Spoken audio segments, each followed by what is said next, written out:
it's just not a surprise that we're pulling back here. There are signs of weakness in the economy coming through. Investors are stepping back and saying, we're going to wait to see how far yields rise. What you want to see is inflation slow credibly and sustainably. Until the recession does materialize, we can expect high rates for a period of time. This is Bloomberg Surveillance with Tom Keene, Jonathan Ferro, and Lisa Abramowicz.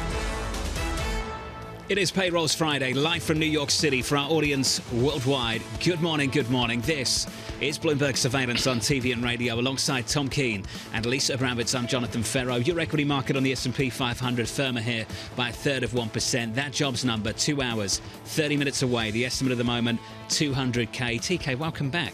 Back especially for payrolls. I've got the plague that's across the nation. Frankly, it's worldwide. And, I'm healthy. I'm ready to go. It's jobs day. That's good to know. Have my Wheaties. Your Wheaties? Wheaties, you know what Wheaties are? Is that a cereal? That's a cereal. Okay. It's like you have your wheat in your childhood. We would have Weetabix. You had your Wheaties and you'd get better. At least they had Fruit Loops, but that's... So much sugar in Fruit Loops. Lucky Charms. We'll talk about that another time. Remember Lucky Charms? I remember the first day Lucky Charms are a problem. My sisters had it. They should come with a health warning. Yeah, they should. They really should. You might turn out like me. Let's talk about two single names first of all, Amazon and Apple. Apple just about meeting expectations after the close yesterday. The stock trading a little bit lower. Amazon is higher by 9% in the pre-market. Yeah. Beating a raise from Amazon. Price targets hiked at Morgan Stanley, Piper Sandler, Citi, Evercore, Tom, taking their price target from 150 to 190. We trade at 140 in the pre-market. Amazon, with all the pandemic and all the second guessing about there's a national crisis, we deliver the cardboard boxes, we have to dive in and do what we need to do. They did. They overdid it. Bezos went off to run the Washington Post, and the new guy came in. And the new guy, this is the first real glimpse of post-COVID Amazon. It's a good number. Jassy getting it done. Lisa, Evercore calling this quarter an unlock for the stock, as if the stock needed it, given the double-digit gains year to date we've had so far. I know, I do love that. It's sort of where we're coming from, and then you post another almost 10% gain on top of that. What are we looking at here? And that's the reason why it's really bolstering the overall index returns, even though Apple is a bit more soggy and is losing its $3 trillion moniker. But I'm looking right now at this idea that they cut 27,000 people under Andy Jassy's tenure, as well as increasing some of their revenues. And this, I think, is what's getting people excited. I agree with that. And it's not just COVID. There's some new, maybe not frugality, but maybe adultness there that we're seeing out of these big tech companies. I don't want to go into it now, John, but while I was ill, I spent a lot of time reading about the cloud. And a lot of this Amazon and Google and Microsoft is this cloud boom. And you saw it with the Amazon numbers yesterday. Didn't see it with the likes of Microsoft. There were some worries there about the forecast. You saw it from Amazon, which is why I think you're getting such a big pop in the pre-market, the difference between the two there. So that stock is up by about 9%. If you check out the treasury market, got to stay on top of this one. It's 5 for 5. Every single day this week, yields higher on a 10-year maturity. Tom, this morning, your 10-year yield at 4.19. You guys have covered this. I mean, Lisa, I'm sure, has killed this. I looked at like 15 spreads today. It's easy to do off the Bloomberg terminal. USYC is the search function. And Lisa, what thunderstruck me was all the different spreads that really haven't broken down except 3-month 10-year. The T-bill is compared to the note. That's had a sea change move. The 10-year, to me, is the one to keep watching. Yes, it's the benchmark, but that's the one that has been so consistent and that is breaking out at a time where we're not just talking about more supply, but we're also talking about a balance sheet that's been shrinking steadily by the Federal Reserve. They're not buying in the same kind of way. So who are the buyers going to be? And this weekend, we're going, after the jobs report, John leaves immediately. He's looking at 6,000 square feet in Larchmont. And, the answer is, I'm sorry, the 30-year mortgage rate broke out to a new high yesterday. You're killing me. 7.39%. That's a big number. I'm more of a Bronxville kind of guy, I think. Yes, you are. Just that 10 minutes closer to the city than Larchmont. That makes a difference. We can talk about New York suburbs a little bit later. Futures right now on the S&P 500, positive 1/3%. On the S&P over the last couple of days, building a bit of a losing streak. Lisa, coming off the back of a 3-day losing streak going into Friday. The main event, 8:30 a.m., the change in U.S. non-farm payrolls. It's going to be important because we also have this new data dependent, supposedly. We're also going to be looking at the unemployment rate, really, but what I am watching is the average hourly earnings and where they come in. Will they drop to 4.2% as expected? from 4.4%. And is this enough? Is this what the Fed needs to see? Because it is still substantially higher than it was before the pre-pandemic disruption. Today, Saudi Arabia and Russia are having an online review of oil market conditions. They're discussing this with OPEC Plus nations. This, to me, is interesting because of yesterday's ongoing, or at least prolonging, of the 1 billion barrel a day cut that Saudi Arabia is doing. And it is the reason why we're seeing a sixth straight weekly gain in oil prices. This comes as people were looking to this as an area of disinflation, and suddenly it's not. It's not disinflating. I think that's interesting. And Saturday, Berkshire Hathaway reports earnings, the latest when it comes to the state of manufacturing, given the fact that we do see a bit of resurgence in certain pockets, and they do have a handle on that, and they are hinged to the train lines and the other things. You're looking at this share price. It's basically an Apple play, right? Well, that's what some people are. No, because they have they actually have more oil companies now, and they've got a lot of trains, and they've got a lot of like the classic industrials. And I wish Mr. Buffet would come on. I interviewed him once. We talked about his train setup. It might be because that's what you call him. No, it's because I gave a wonderful interview to Buffet. the wonderful woman from DLJ who wrote Snowflake, and Warren wasn't happy with some of the questions I asked her about younger Warren. Oh, it's nice that's on the record. Yeah, you know. Thanks, Tom, it's for a great sharing book. that story. It's a really, tell really us good more. book. I would say tell us more, but maybe you've told us enough. Yeah. Steve Whiting, Citi Global Wealth Chief Investment Strategist and Chief Economist, joins us now. Steve, wonderful to catch up with you. Good morning. Lisa went through the day ahead there, 8:30 Eastern Time. That's where we've got to start. Payrolls in America. What are you and the team looking for? Well, look, I think we have a very reasonable consensus of around 200,000, given that private payroll slowed to an expansion, low of 149,000 last month, and jobless claims have stayed very low. The possibility of a stronger report is there. I think that what we really need to see is whether or not the slowdown is intact and whether or not the gains that we've seen in the labor force can persist while we have a slowdown. That would be the immaculate story. But obviously what's going on in the bond market, not pricing in a collapse in the economy anymore, involves higher yields. And I think that what you mentioned earlier, again, the bond market's selling off now. Let's keep in mind that the Federal Reserve is at the top end of the funds rate at 5.5% now. Looking forward, we think it's highly unlikely that this period in which the labor market has outperformed the economy. Again, we've been in a slowdown now. Compared to 2021 for about 5 quarters, that the labor market is not going to continue to gallop ahead of output. We think that there'll be some productivity gains and a slower gain for the labor market compared to the economy going forward. So, Steve, how is that consistent with this steepening we've seen in the yield curve through this week? If you just take out today's price action and just chop up the yield curve, the 2-year yield's moved a single basis point. The 10-year is up by more than 20 basis points on the week. Steve, what explains that? Just how the yield curve's evolved this week and that drag on the long end, yields up, treasuries down? Well, there are several factors, including Japan contributing to some global tightening. And again, a very, very big contributor to the global yield environment is scaring everybody a little bit. I think the bond market is adding to its value. But we also have to remember, we take the big picture here, the 10-year yield has anticipated Fed rate cuts.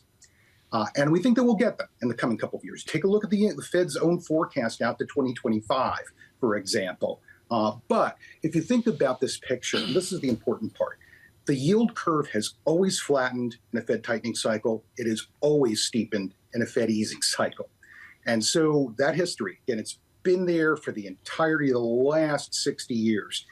If we're getting through this point in which that the Fed is just simply done tightening, it's not as good for the long end of the bond market. And the short end is priced in probably an unsustainably high Fed funds rate for the longer run.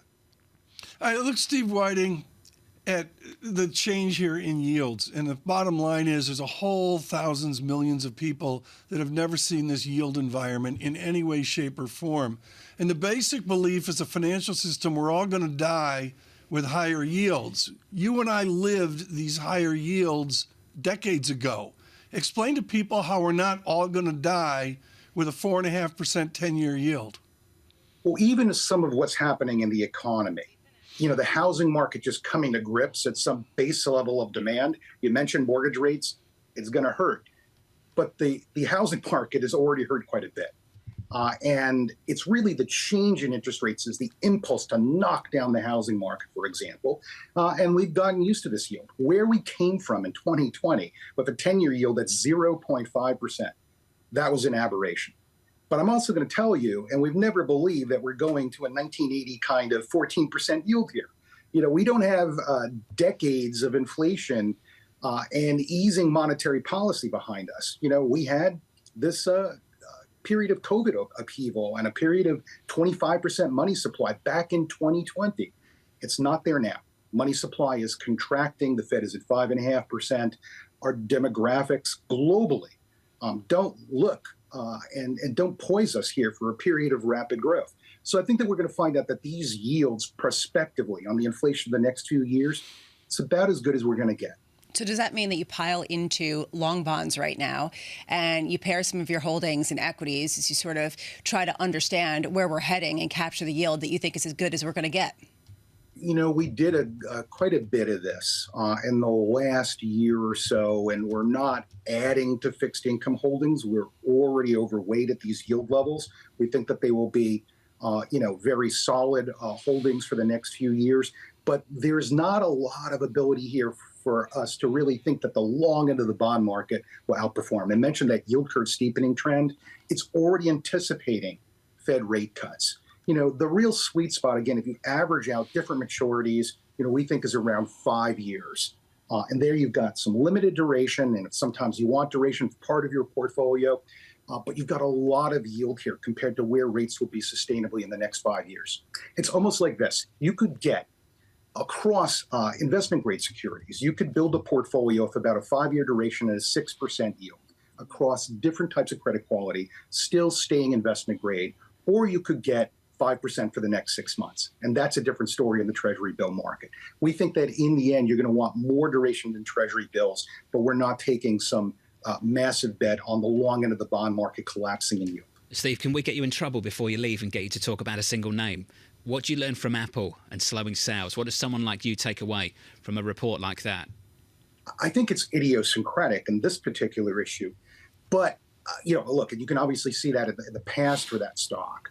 But the main issue here, I think investors have to compartmentalize, that you have high valued, but incredibly strong, durable, exciting innovation in American tech stocks. But that really, for us, at least in wealth building portfolios, shouldn't be more than 30%, right, of your total equity portfolio across, TMT. And that's where we are now. So if we think about the rest of the world equity markets, which are trading so cheap to technology, again, hold your tech, but we think that there are opportunities, especially outside the United States and in smaller growth stocks in the U.S. Those are things that we're adding at below average valuations overall. Hey, Steve, thank you. Steve Whiting there of Citi Global Wealth. Steve, appreciate it. Going into payrolls, the number we're looking for, the estimate in the Bloomberg survey, 200,000. That's the headline payrolls growth figure. On unemployment, looking for something in and around 3.5%. Expected to stay, based on our survey, at about 3.6%. For some single names, Amazon doing better than good in the pre-market. Apple at the moment down by 1.9%. Brammer, the takeaway from Apple there overnight, slowing sales growth, just disappointing relative to expectations, just a touch. Even though they did have a better than expected quarter when it comes to China, even though they're talking about optimism in India.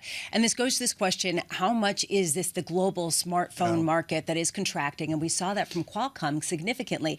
They can't get out from under it, even as they consolidate market share. I was surprised in the 430 Zeitgeist yesterday that no one mentioned this is Q3. This is the quarter where Apple's supposed to slow down because they have a moldy June quarter, and then they roll out the September thing. John's been to it a couple times at Cupertino. Here's a new toy, here's a new product. Arif Malik with Steve Whiting over at Citigroup says, look, here's the fact. They're up 8% between a lousy June quarter and when they launch the next toy. 8% from here to September is the average over the years. I've never been to one of those launches. I've never been either. I don't get an invite. I don't have a black turtleneck, so I can't go. Ed gets an invite. Could you see me in a black turtleneck? Yeah, you can work that.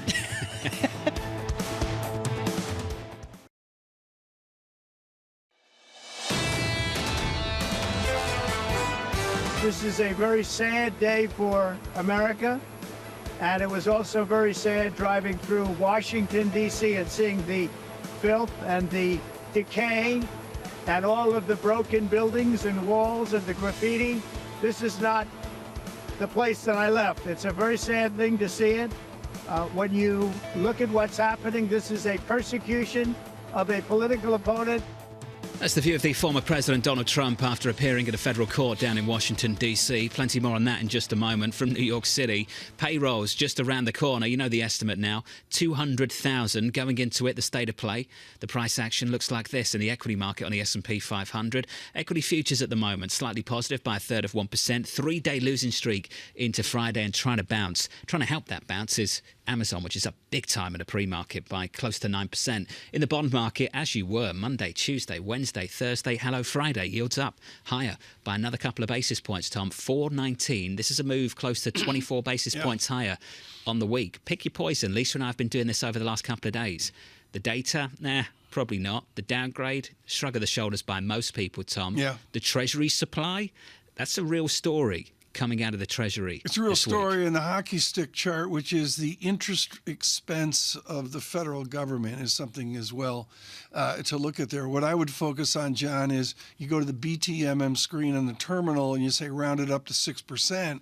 And the only real number I have where I can say round it up to 6% is 3-month LIBOR, which nobody pays attention to anymore. It's old news. But the bottom line is we're not yet to the cusp of rounding up to 6%, but boy, are we getting close. Getting closer, right? Yeah, a lot closer. Let's turn to politics right now, the politics of the United States of America.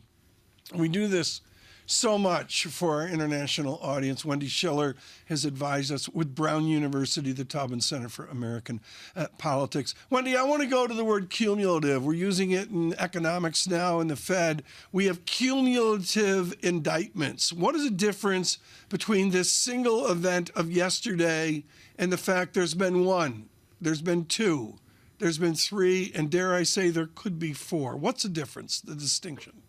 It depends on the audience, Tom. It's a great point. Is for Trump supporters, really very loyal people who've stuck with the former president, this just emboldens them, keeps them more loyal. Their team is losing and they're going to basically be on that team and nothing is going to shake them. So they get more emboldened. But I think it continues to turn off independent voters who were the swing voters in some of these key states that former President Trump lost in 2020. So the audience that gets disgusted by sort of three indictments, that audience was leaving anyway or already left. They're not going back to Trump. But the Trump base, particularly coming up into the primary, is more emboldened and wants to defend their president. We'll see if these donations keep coming in, the small money donations that he's been using to pay his defense funds. That's going to get more expensive. Does that money keep flowing in? Right. Well, Professor Schiller, what I find fascinating here is the zeitgeist, in the last 24 hours, there was one idea of how small the Trump audience is, yet obviously very loyal and all that. What are the other Republicans doing? Are they waiting? Are the Republicans moving to independence? Are they moving to a relative conservative like Biden? I don't believe they're going to move to a liberal Democratic stance. But what are those Republicans doing right now that have had it over the indictments? The Republicans that are, not for the former president are just holding their breath, I think, and thinking, okay, what do we do? I mean, Republicans are really good about coming home to the party nominee. The exception was 2020. But typically, even when there's division, as we saw in 2016, Republicans come home to the nominee and they get out the door and they vote in presidential elections. Right now, the question is, will anybody, including DeSantis, come up and challenge the president enough to make it worth investing in somebody else, either with money or with your vote 6 months from now? But essentially, I think that's the stance right now. Is this person really going to make it? The House Republicans have already all in on Trump. I mean, that's it. That game is over. So they're with Trump. But the actual rank and file, we have to wait and see for 6 months. When the reality that this man will be the nominee again and that he could be president again really hits home, do we see any diversion in some of these Republican Party voters? And that seems to be what Elaine Kamark of Brookings said yesterday, that she doesn't think that Donald Trump will be the nominee in the end, and that essentially people will move away from him as it becomes clear that he will not win the general election. From your vantage point, what's sort of the tipping point and who is the likely person to emerge at a time when yesterday we were talking about Tim Scott and how he has become the Wall Street darling in some ways, at least when it comes to fundraising?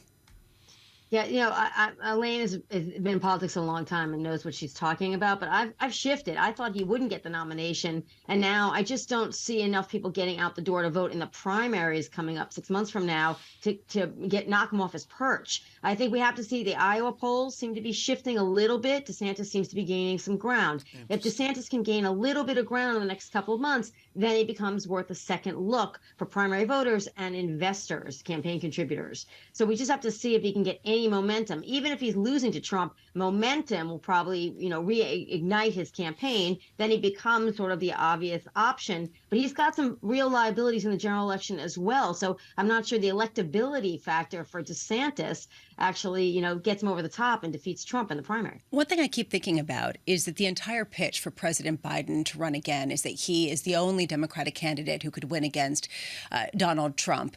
This, though, at a time when his grassroots fundraising is really lackluster. He's not getting the small donations that really indicate a healthy, popular campaign, and his popularity ratings have flagged. Does it look less and less likely that he can win re-election if he's against anyone except for Trump? Yeah, I think that's a big question, Lisa. But when we look at the economy, which at the moment seems to be settling down, and the doom and gloom and dire predictions seem to be diminishing, unemployment stays relatively low, inflation gets under control a year from now or more than a year from now, voters are going to say, okay, things are pretty good, things are pretty stable, and if Trump is the nominee, then we go back to chaos. I think that in the end is literally what saves Joe Biden and gives him a re-election. Wendy Schiller, thank you, Wendy. Wendy's view out of Brown University this morning on the indictment that we've seen so far this week. Tom, the appearance in court a little bit earlier yesterday afternoon. The drama goes on. The drama goes on, and to me, it's the overlay. What's unprecedented is 1, 2, 3, and then whatever we see out of Georgia. I'm just speculating on that. And clearly, for our international audience, we've never been here. I can think of scandals over the years.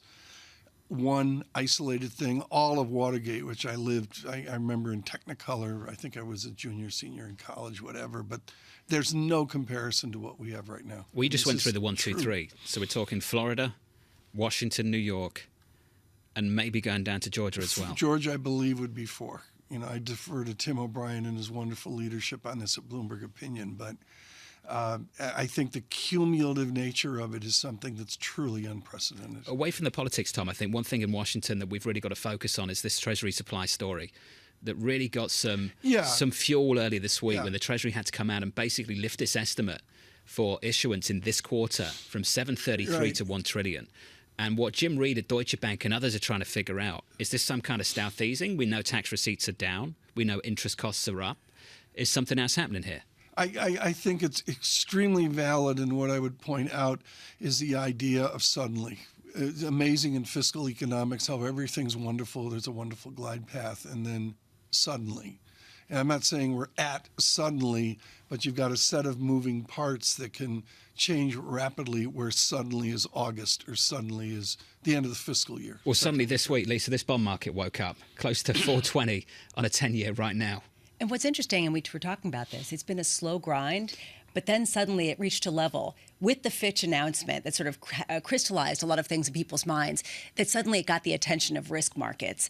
And now it keeps climbing, even amid this. And yesterday, Tom Sisora is saying real money buyers aren't coming in yet because they want to see how far this is going to go and they want to capture the most yield. Fitch just turned the volume up on a story this week to get everyone to talk about something that many people are already focused on. Equity futures right now on the S&P positive by 1/3%. On the US economy, on the jobs report still to come. Sarah House of Wells Fargo coming up next.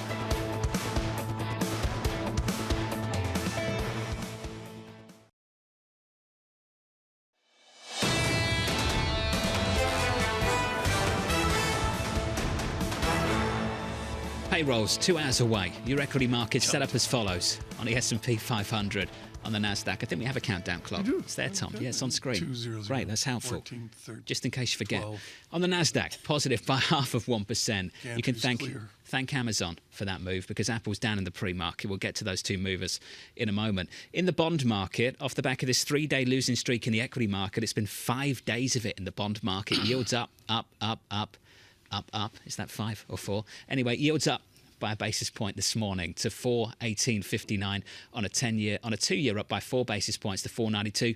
Tom, this has come all at the long end, pretty much almost exclusively. We're higher by something like 5 basis points at the front end of the curve, but higher by more than 20 on a 10-year this week. 10-year real yield's increased. I mean, the real yield has gone from a 150 to a 181. I mean, there's some interesting gyrations here, but John, you're correct that all of this is out past 10 years. The 2 years, what, 1 beep, 2 beeps, whatever. Hardly anything. Hardly anything. And of course, it all spins around what the Fed does in the 3-month to 2-year space as well. The supply story from the Treasury earlier this week. We'll talk a little bit more on that a little bit later. Let's finish on foreign exchange. A rare piece of decent data out of Germany. It's an upside surprise on factory orders. It's backwards looking. It's a few months old, but we'll take it in Germany right now, won't we? The euro against the dollar, 109.45. That currency pair just about unchanged. Under surveillance this morning, counting down to the payrolls report at 8:30 Eastern Time, 200k, the median estimate in our survey for non-farm payrolls. A range of views on the street. Citi at the high end at 290. JP Morgan looking for something like 175. The range, Tom, is actually pretty tight. I think it's 150 separating the low and the high for the broader survey that we conduct here at Bloomberg. McKee didn't whisper to me the whisper number as well, but I agree with Lisa. This is about wage numbers. And I mean, the bottom line is if you do have this new sticky inflation, if we're not going to get to 3.5 or at 4 or whatever, 4% real wage, 4% nominal wage growth doesn't get it done. Yeah, and Lisa's right to talk about this story right here. The United Auto Workers Union asking for a 40% pay rise over the next 4 years from Detroit's automakers. This according to our reporting here at Bloomberg. The request coming as contract discussions with GM, Ford, Stellantis are all underway. The current Labour contract, Lisa, that pact expiring next month. They called it an audacious list of demands, the UAW themselves. And they were talking about how they wanted a 40% raise because that's what the executive had gotten. And if the chief executive officer could get a 40% raise, they could. And just to put this into hourly numbers, the average wage or the top wage is about $32 per hour. There have been 3% increases since 2019. It would jack it up to $47.14. So that's kind of where we're at with how much of a gain this would be. Two quick observations here. One is take $29 million, the Mary Barra compensation that Greg Villiers writes about this morning, and compare that to $67,000 a year at $32 per hour. That's 435 to 1. That's foundationally different from Mr. Sloan's GM or the GM of my ute. I mean, this is a huge difference in equity and cash compensation to executives versus any kind of union number. And the other thing I look at here is just it's the return of labor power of the interview that Lisa, we did. I can't remember if I did it with John or Lisa, with the Teamsters. And I'm sorry, this is Teamsters influenced here. This is the knock-on effect. Forget about this Hollywood stuff. This is for real. I mean, the history here is people used to get shot at, John, in America over this stuff in Michigan. In Europe as well. It used to be quite a violent thing. Some terrible stories about that. I think the Hollywood story is pretty real as well, Tom, by the way. This one's real too. BA, British Airways, 24,000 employees getting a pay rise, TK, over in the UK. 13.1% that pay rise. So just another deal for you. This is over an 18-month period. There's going to be a bonus, a one-off payment of £1,000 in the mix as well. Yeah, but the bottom line there is I can't get a seat back from the Atlantic on my Avios points. That's the reality. Don't get me started on Avios. It's useless. I've got things to say about useless Avios completely points. The thing is, totally they can get you to Europe, There's but inflation they can't get you home.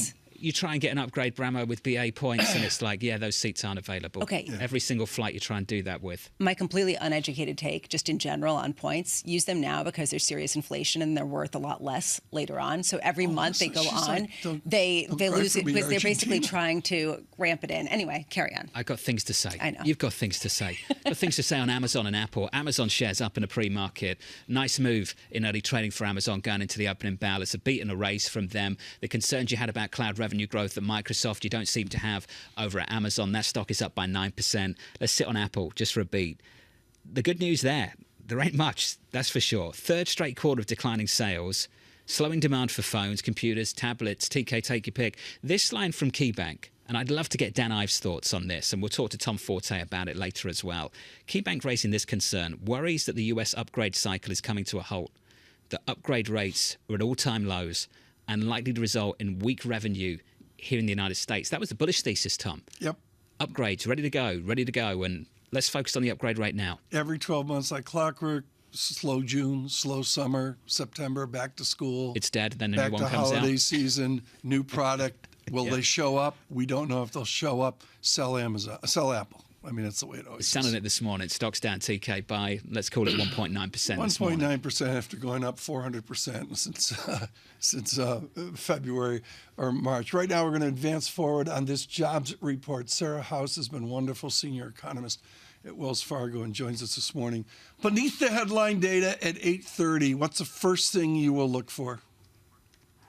Right. So I think, obviously we'll be keeping a close eye on those headlines, not just the hiring, but also what's happening with labor force participation.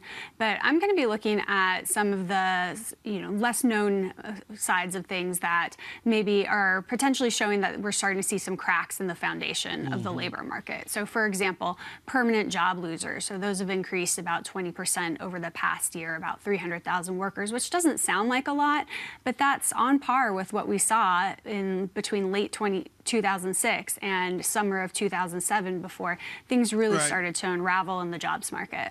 Are we beyond the pandemic? I mean, can you study this without the prism of going back to late 2019, early 2020? Are we beyond COVID? No, I think we're still seeing some lingering effects of the pandemic on the jobs market. So everything from the rate of hiring to the labor supply. There's still some industries like leisure and hospitality, like government, that have scope for catch up. So those industries still don't have employment back to where it was in 2019. And so I think that's going to help bolster payroll growth still over the next few months, even as we have seen demand for workers come down. And I think, we're still very much seeing the effects of the pandemic when it comes to the wage dynamics as well. Sarah, I want to ask about what's happening in the bond market, not directly on treasuries. I know that's not your seat, but yields are up again this morning. And it's not about the data this week for many people. It's about treasury supply. From your standpoint, is fiscal policy in conflict with monetary policy at the moment in America? Well, I think we are starting to see some of the effects of the fiscal support that we saw over the past few years. It's waning. So yes, you still have some support in terms of like the infrastructure money flowing through the economy. But I think that rate of change, it is beginning to work more in concert with monetary policy, but not as aggressively certainly as what we're seeing in the monetary policy sphere. What's behind that additional supply? Tax receipts are down. What's going on exactly? There are people asking a question as to whether this is stealth easing coming out of Treasury. What is it? Well, I think it might also be in part of just trying to rebuild the cash balance in the Treasury General account following the debt ceiling. So I think that could be part of it. Although a lot of people are speculating that it's unlikely that the U.S. government's going to get their fiscal ducks in a row, considering the fact that there is no appetite on the campaign trail. At what point does this become a material risk to the economy if yields remain at the levels that they are? Yeah, so I think where you'll really start to see it and see some more focus is what happens in terms of that net interest expense. So it's something we really haven't had to think about for years and years, even with these ballooning deficits, given the low rate environment. But of course, with where rates are today and where they're likely to stay, that's going to become an increasing problem. And so where that starts to play out is how it squeezes out other types of more productive spending in the economy. Which brings us back to the labor market and how long it can continue to sustain some of this spending, which has fueled gains even as some of the higher rates were supposed to end up crimping growth. What are you seeing on the services side, especially after the ISM services yesterday that showed the headline number softening just a touch, but the component of how much people are paid actually rose unexpectedly? It doesn't seem to be going in the right direction. Right. So I still think we're seeing a lot of inflationary pressures coming from the labor market. I think you're starting to see it cool down, but ultimately when you're looking at a cross range of wage and compensation measures, you're still seeing compensation growth north of 4%. And while we did get some stronger productivity numbers yesterday, even with some improvement in the recent trend, that's just not going to get back to 2% inflation on a sustained basis. So it's going to get us closer as we start to see those wage gains come come down. But right now we're still seeing that inflationary pressure from the labor market remains too strong to be consistent with the Fed's 2% goal. Sarah, we've heard from a number of different people in the past couple of weeks that they think the Fed is going to move to an explicit or implicit, we're not sure, 3% target or 2.5% target instead of the 2% target, that they're going to say it's not worth putting a dent in this labor market and bringing those wages down in order to get to the 2% target. Do you agree with them?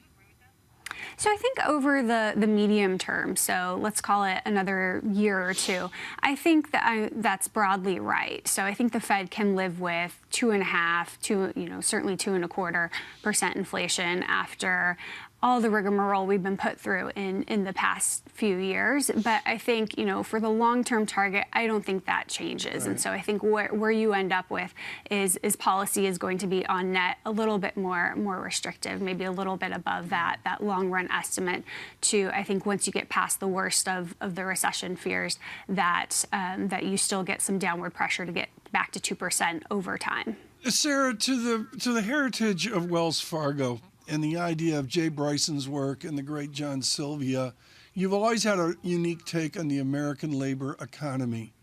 Are we reunionizing?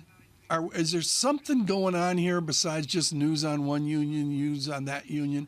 Are we reunionizing? I wouldn't quite go that far to say that we're reunionizing, but I think what we have seen is a reflection of the still incredibly tight jobs market and all this union activity that we've seen, both in terms of some pretty heated negotiations, as well as a pickup in actual strikes and increasing number of workers actually out of work because of these work stoppages.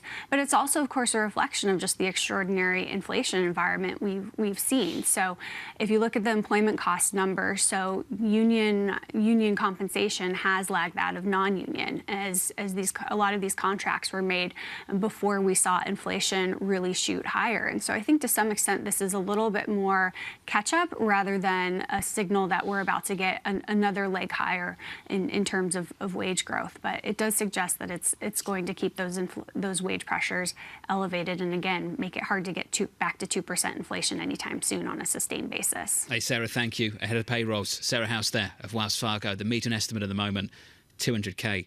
TK, remembering the 70s when union membership, the rate of private sector workers was something like close to a quarter. It's come down dramatically since then. I've asked the question a few times over the last couple of years. Can you imagine how much worse the inflation problem might be if union membership now was consistent with union membership back in the 1970s? The pass-through from headline inflation into wages would have been far more dramatic than we've seen. Very European-like. And the big difference here is whereas Europe right now, and particularly whereas Germany here, the guild heritage and all that, versus America, what you do in America, John, is you take out public service unions and then look at the private sector, and that's where it's atomized. That's the word they use. And the answer to my question to Sarah is the idea of is there an ebb and flow here? And I think it's worth watching. What gets my attention is everybody goes, oh, no, it couldn't possibly be reunionizing. And that's when my radar comes up. We're certainly hearing more and more about it every other day at the moment. Coming up shortly. The control room? On Apple, on Amazon. Yeah, we can do two conversations at once if you want. Let me just do the tease. Okay. Tom Forte, D.A. Davidson on tech earnings. They're unionizing. They are. Is that happening? Yeah, they got 15 people. Who's leading the union? There's 15 people. I'll get them together. I could do that. You're going to be the leader? Yeah. I think that's sort of very on brand. You're like, look, if you're going to do it, I'm going to lead it. Full communism in a control room. It's very on brand.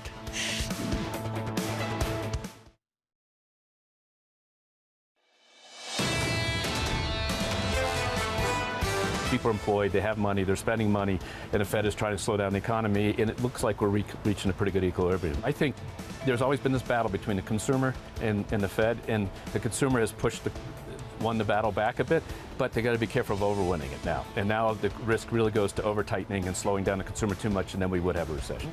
It's one of my favorite things about Brian Moynihan of Bank of America. He refers to the work from his research team. He does. When he talks about the economy, he's talking about what Mike Gapin is writing about at BFA. Mentioned Constance Huge respect for that. With David Weston, and I totally agree. He's one of the few people that really stands out. I think, Moynihan's going to be, he was here for the Ethan Harris interview. He was over there off camera, and, I think Brian's going to fall apart with Ethan going out the door. retiring. Yeah. What a generation of economists that have learned under him. It's kind of amazing. You go through it name by name, and they're all in different places now, but quite a legacy that Ethan Harris is leaving behind on Wall Street. And Bill Dudley was the same way. Yeah.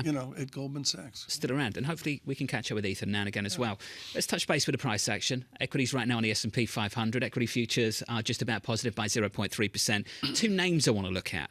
Amazon, Apple. Amazon up in the pre-market by 8.9%. Apple a little bit lower by 1.8%.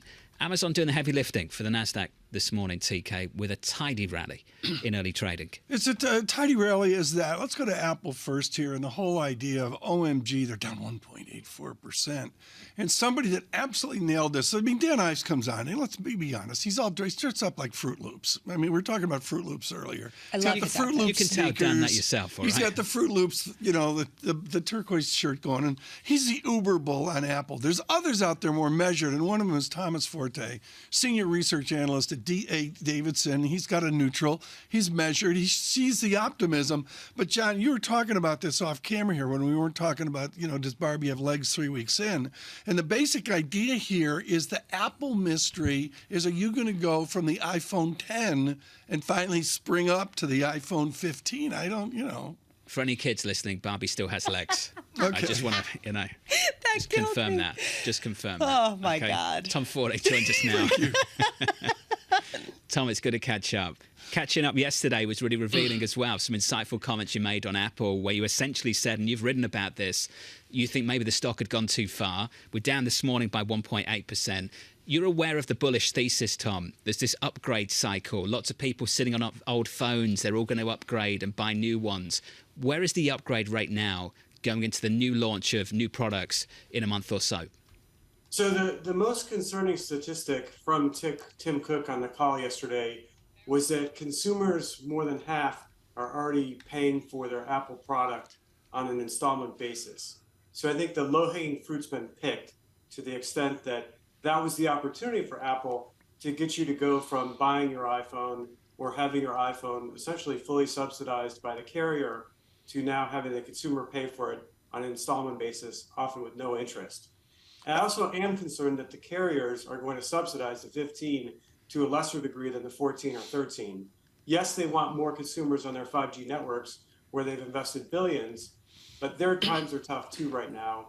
So the comments on the iPhone are concerning. Right. And I think that's what's weighing the stock. Tom, away from your neutral call and to go to the Apple fanboys and all that, the bottom line is it's an ugly June, ugly July. It happens every year. We have to wait for September. Somebody with a black turtleneck walks out on stage and tells us the second coming of Apple, and OMG, the stock goes up. Why is that going to be different this time? It's going to be different this time because I think that they just told us that the September quarter, where they're going to tell us about this new wonderful iPhone, is going to have negative revenue growth. And that while the iPhone will have an improvement from the negative 2.4% it did in the June quarter, it'll likely be negative as well. So yes, they'll be touting every new feature on the iPhone, but the comments they made about the financial impact are pretty disappointing. The Open Prayer Services picks it up and crosses. How far out do you go where services catches up and advances and overcomes iPhone dynamics? Is it a 3-year lookout? Is it out 10 years? How far out is that magic point where services become really important? So the math suggests it's probably more like 5 years when you think of the relative growth rate of services to everything else. But if you look at the quarter, hardware was down, iPhones were down, iPads were down, laptops were down, services was up. That's great news. And I do believe over the long term, Apple as a service is a real possibility. You pay $200 a month, you get the latest and greatest iPhone, you probably get Apple TV and other things, and then you're not thinking about the fact that you're essentially paying $2,000 for that new iPhone. You're just thinking about the $200 a month and getting the latest and greatest iPhone. I think that that's the opportunity in the long term, but mathematically, I think it's more than 5 years out before services is more than half revenue. So, Tom, you did decrease your price target for Apple, but you increased your price target for Amazon after they delivered much better than expected results. And suddenly everyone's heralding Andy Jassy as the hero of Wall Street. How long can this be the case for him to keep cutting and keep beating on the top and bottom lines across the board? My best answer right now is that this is 12 months.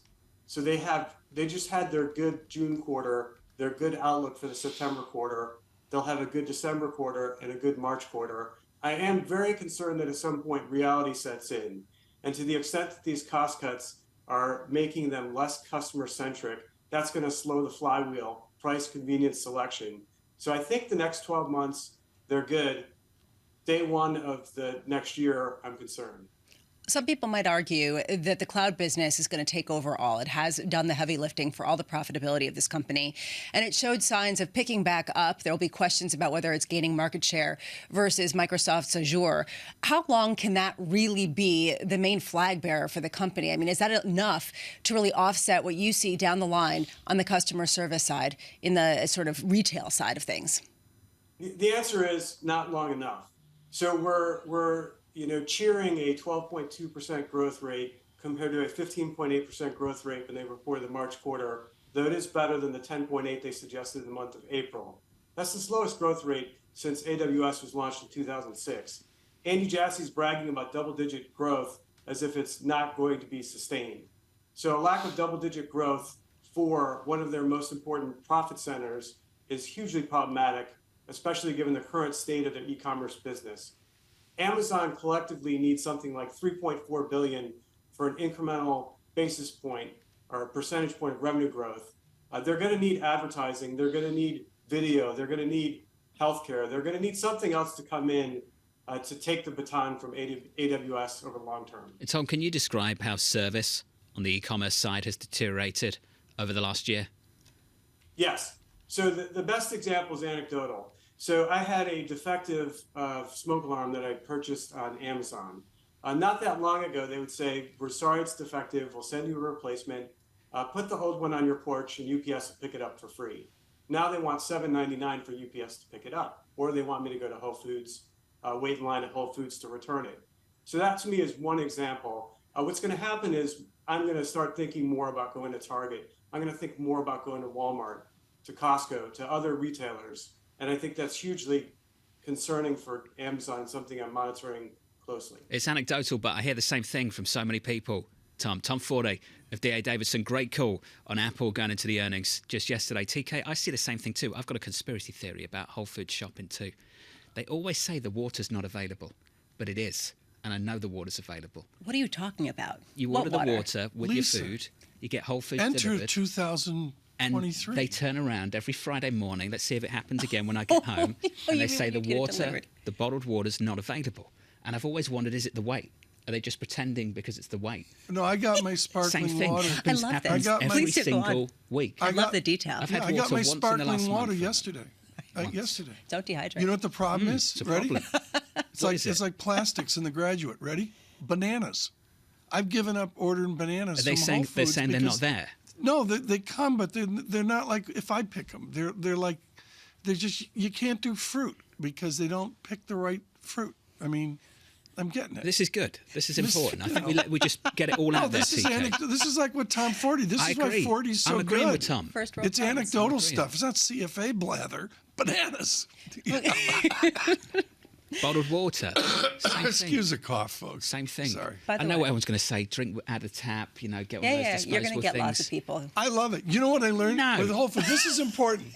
In Whole Foods, when you get down to where you deliver, you put don't substitute. So they can't sneak things in there they want to get rid of. Raised with an Italian father who refused to drink tap water because he came from a place where you couldn't. So we were raised just drinking bottled water. It's just what we did. True story. Cultural. One of the offspring is in Europe. He said the tap water is not very good. He's excited to come back to New York City for the tap water. Tap water is awesome here. It's very good. He's excited to come back from Europe for tap water. It's good tap water. It's really good. That's what he's excited. Oh my That's one goodness. of them. Yeah, it's. I'm gonna have a word with him. Sarah Hunt of Alpine Saxon Woods up next.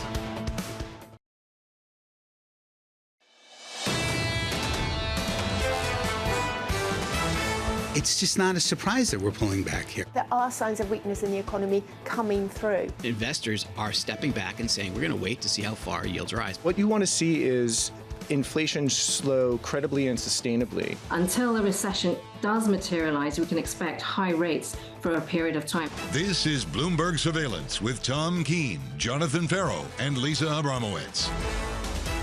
Live from New York City this morning. Good morning, good morning. For our audience worldwide, this is Bloomberg Surveillance on Payrolls Friday, alongside Tom Keene and Lisa Abramowicz. I'm Jonathan Ferro. TK back in a seat especially. The jobs number 90 minutes away. We're looking for 200K in our survey, Tom. And this bond market, softer again. Yields up through the whole of this week. A little under the weather. I decided to come in for the Super Bowl 13 times a year. We have the actual Super Bowl and Jobs Day. And Jobs Day's, you know, it's a big deal, and it's a big deal within the backdrop of what bonds have wrought over the last week. The bond movements are really not game-changing, but they give you something in the summer to talk about to get to Q4 of this year. Hasn't been a quiet August so No, far, has it? not at all. Yields up every single day this week, Monday through Thursday and Friday. Yields up here, Lisa, by a basis point. The 10-year, 4.18. I'm glad you pointed to the 10-year, and that's the reason why I'm actually really curious to see whether the jobs data moves the needle at all for the 10-year. Basically, at a certain point, this is not about the Fed. This is about the Treasury issuing more debt. This is about the Bank of Japan maybe moving away from something that's underpinned the valuations in so many of the developed market worlds, particularly the U.S.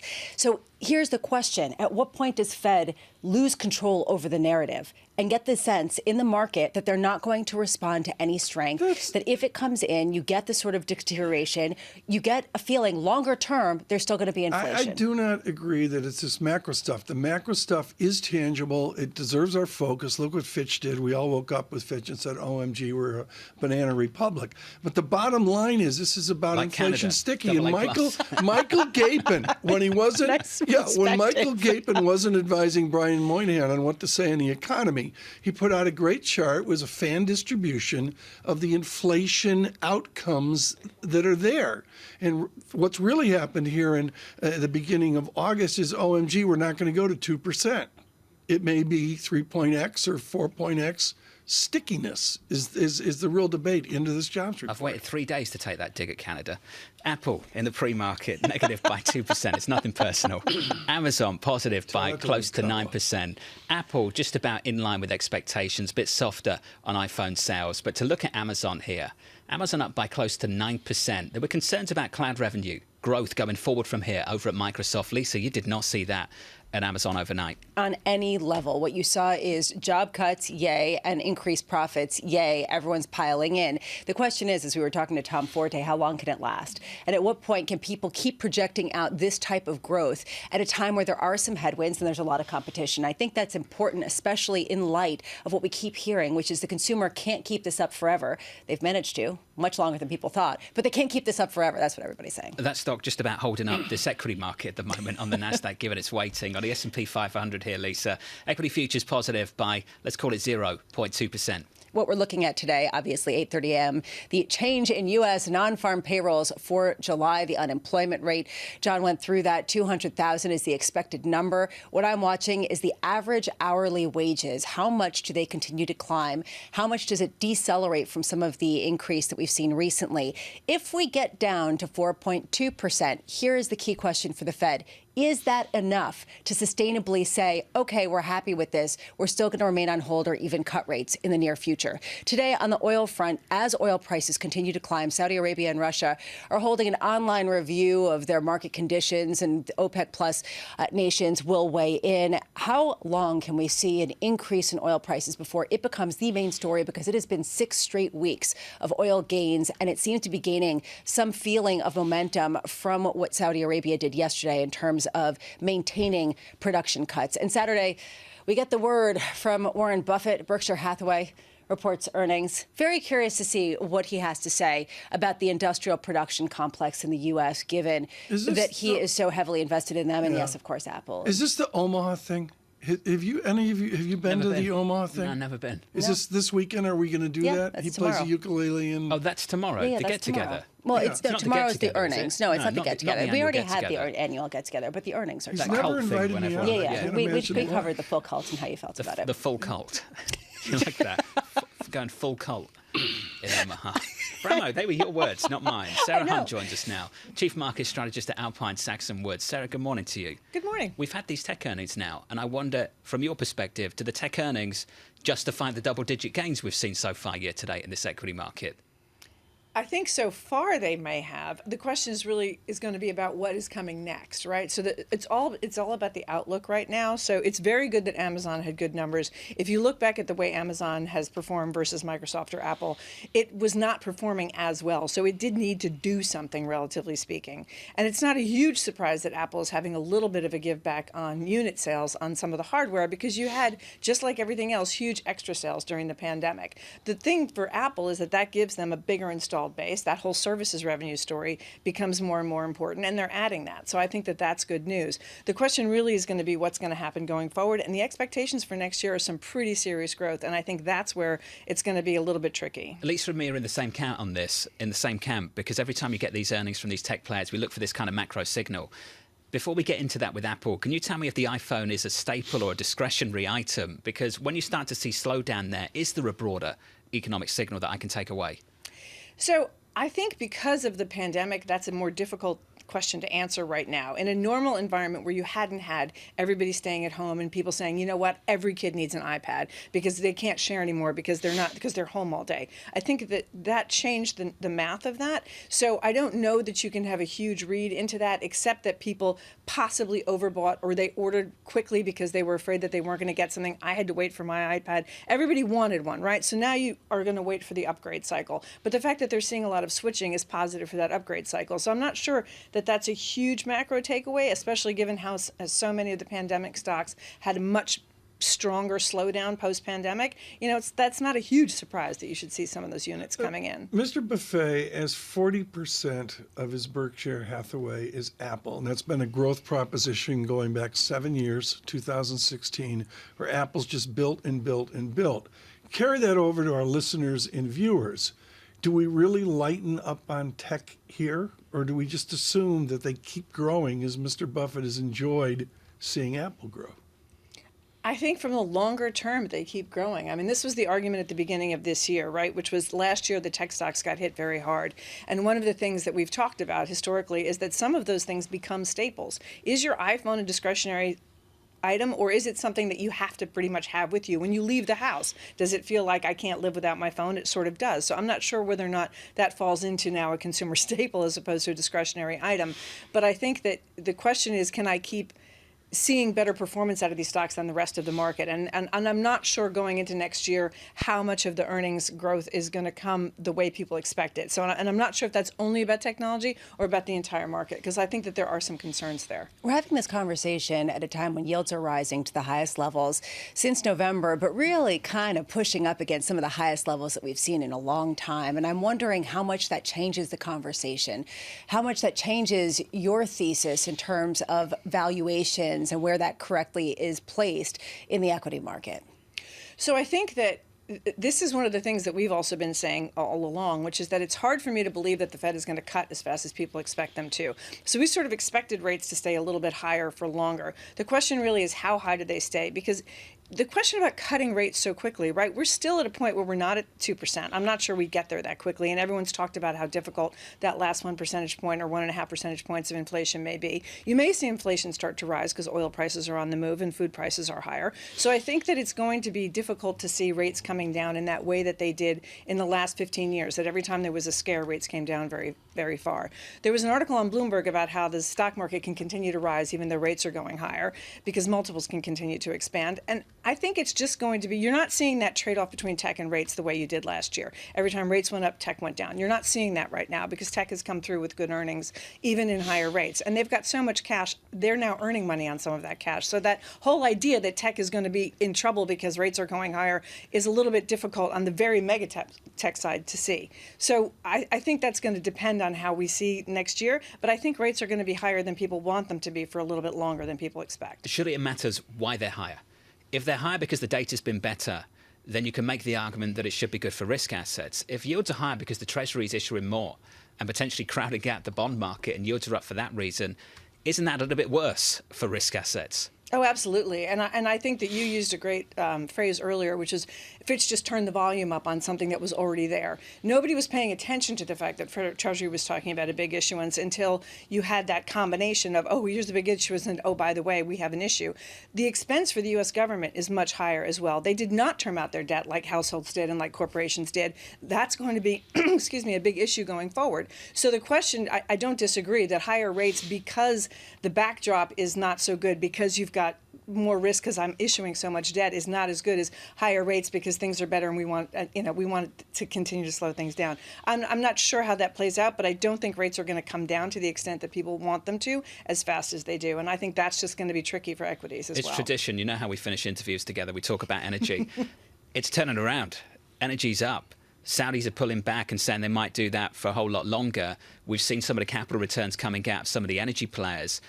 I imagine you're feeling a little bit more comfortable about the call over the last couple of weeks. Can you walk us through why? Well, there was a lot more supply coming in than I think anybody expected. Between us continuing to release from the SPR through this year, which we did, not buying anything back, which we had talked about doing, and other countries releasing oil, as well as so much Russian oil on the market that people didn't expect quite the level to be there, I think that kept prices lower for longer. And then you've got this back and forth between, if there's going to be a recession, demand is going to go down. Right now, that shift into it's going to be a softer, it's a soft landing and not a recession helps a little bit, but demand has picked up, and the supply hasn't picked up commensurately. And I think that you're starting to see with Norwegian natural gas, right? So that picks up LNG. The entire complex is picking up. We thought that it was overdone, but with energy, it's very difficult. Those swings are big and they last longer than you think they should. And yes, we're feeling more comfortable, but we've sort of stuck through it. So we took some pain along the way as well. Do you want to take a jobs guess this morning before you go? Do you want to pick a number? Any number?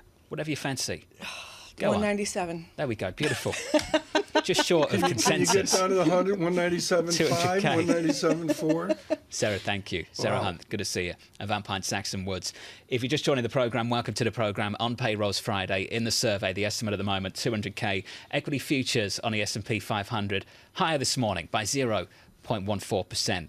Lisa, in the commodity market, need to talk about crude. 81.79 on WTI, and Brent in and around 85 this morning. Just adding to this feeling that maybe the actual physical crude market is not enough to really keep supplying demand at this level was yesterday Saudi Arabia coming out and saying they were going to continue the 1 million barrel per day cut in September. So this is what they're doing. And then meanwhile, oh yeah, Russia, which had been oversupplying the market, is basically, there are signs that now it's making good on the promises that it had made OPEC Plus to not supply as much. You put this together with the fact that nobody stopped traveling, as you can see from the airline tickets, and it leads to kind of a bullish proposition. I agree with the bullish proposition, and I agree that every research article from 18 months ago talked about demand analysis. Sarah Hunt just talked about it, I think, very nicely. John, I went to copper, and of course, since, I haven't been here for a couple of days, I did look at LME copper. Ooh. Just, because it is real copper. If you look at London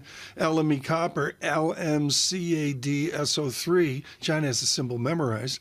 And the bottom line is we've had a copper recovery off of summer of last year. And that's about this global demand. And this is an undercurrent that's there, which is how Jeff Curry and others get to an elevated Brent crude price. I do actually have that memorized. You're right. I know. The LME. I know. First time I said, this guy needs to get a life, Look at Chicago. HG1. Yeah. It's simple. HG1. Okay. Thanks for that. Just on flying. Story of the week, I think. Elsewhere, sort of off the radar. Domestic. Not great. Not great, Lisa. Not great. Cutting prices. And you're starting to see this. And that's something people are not talking about. But I want them not to talk about it because I want to keep enjoying the fact that they're cutting prices. Just cutting prices. It's a secret. They're still really high. Nadia Lovell of UBS in the next hour on Payrolls Friday. The payrolls report, the estimate, 200k.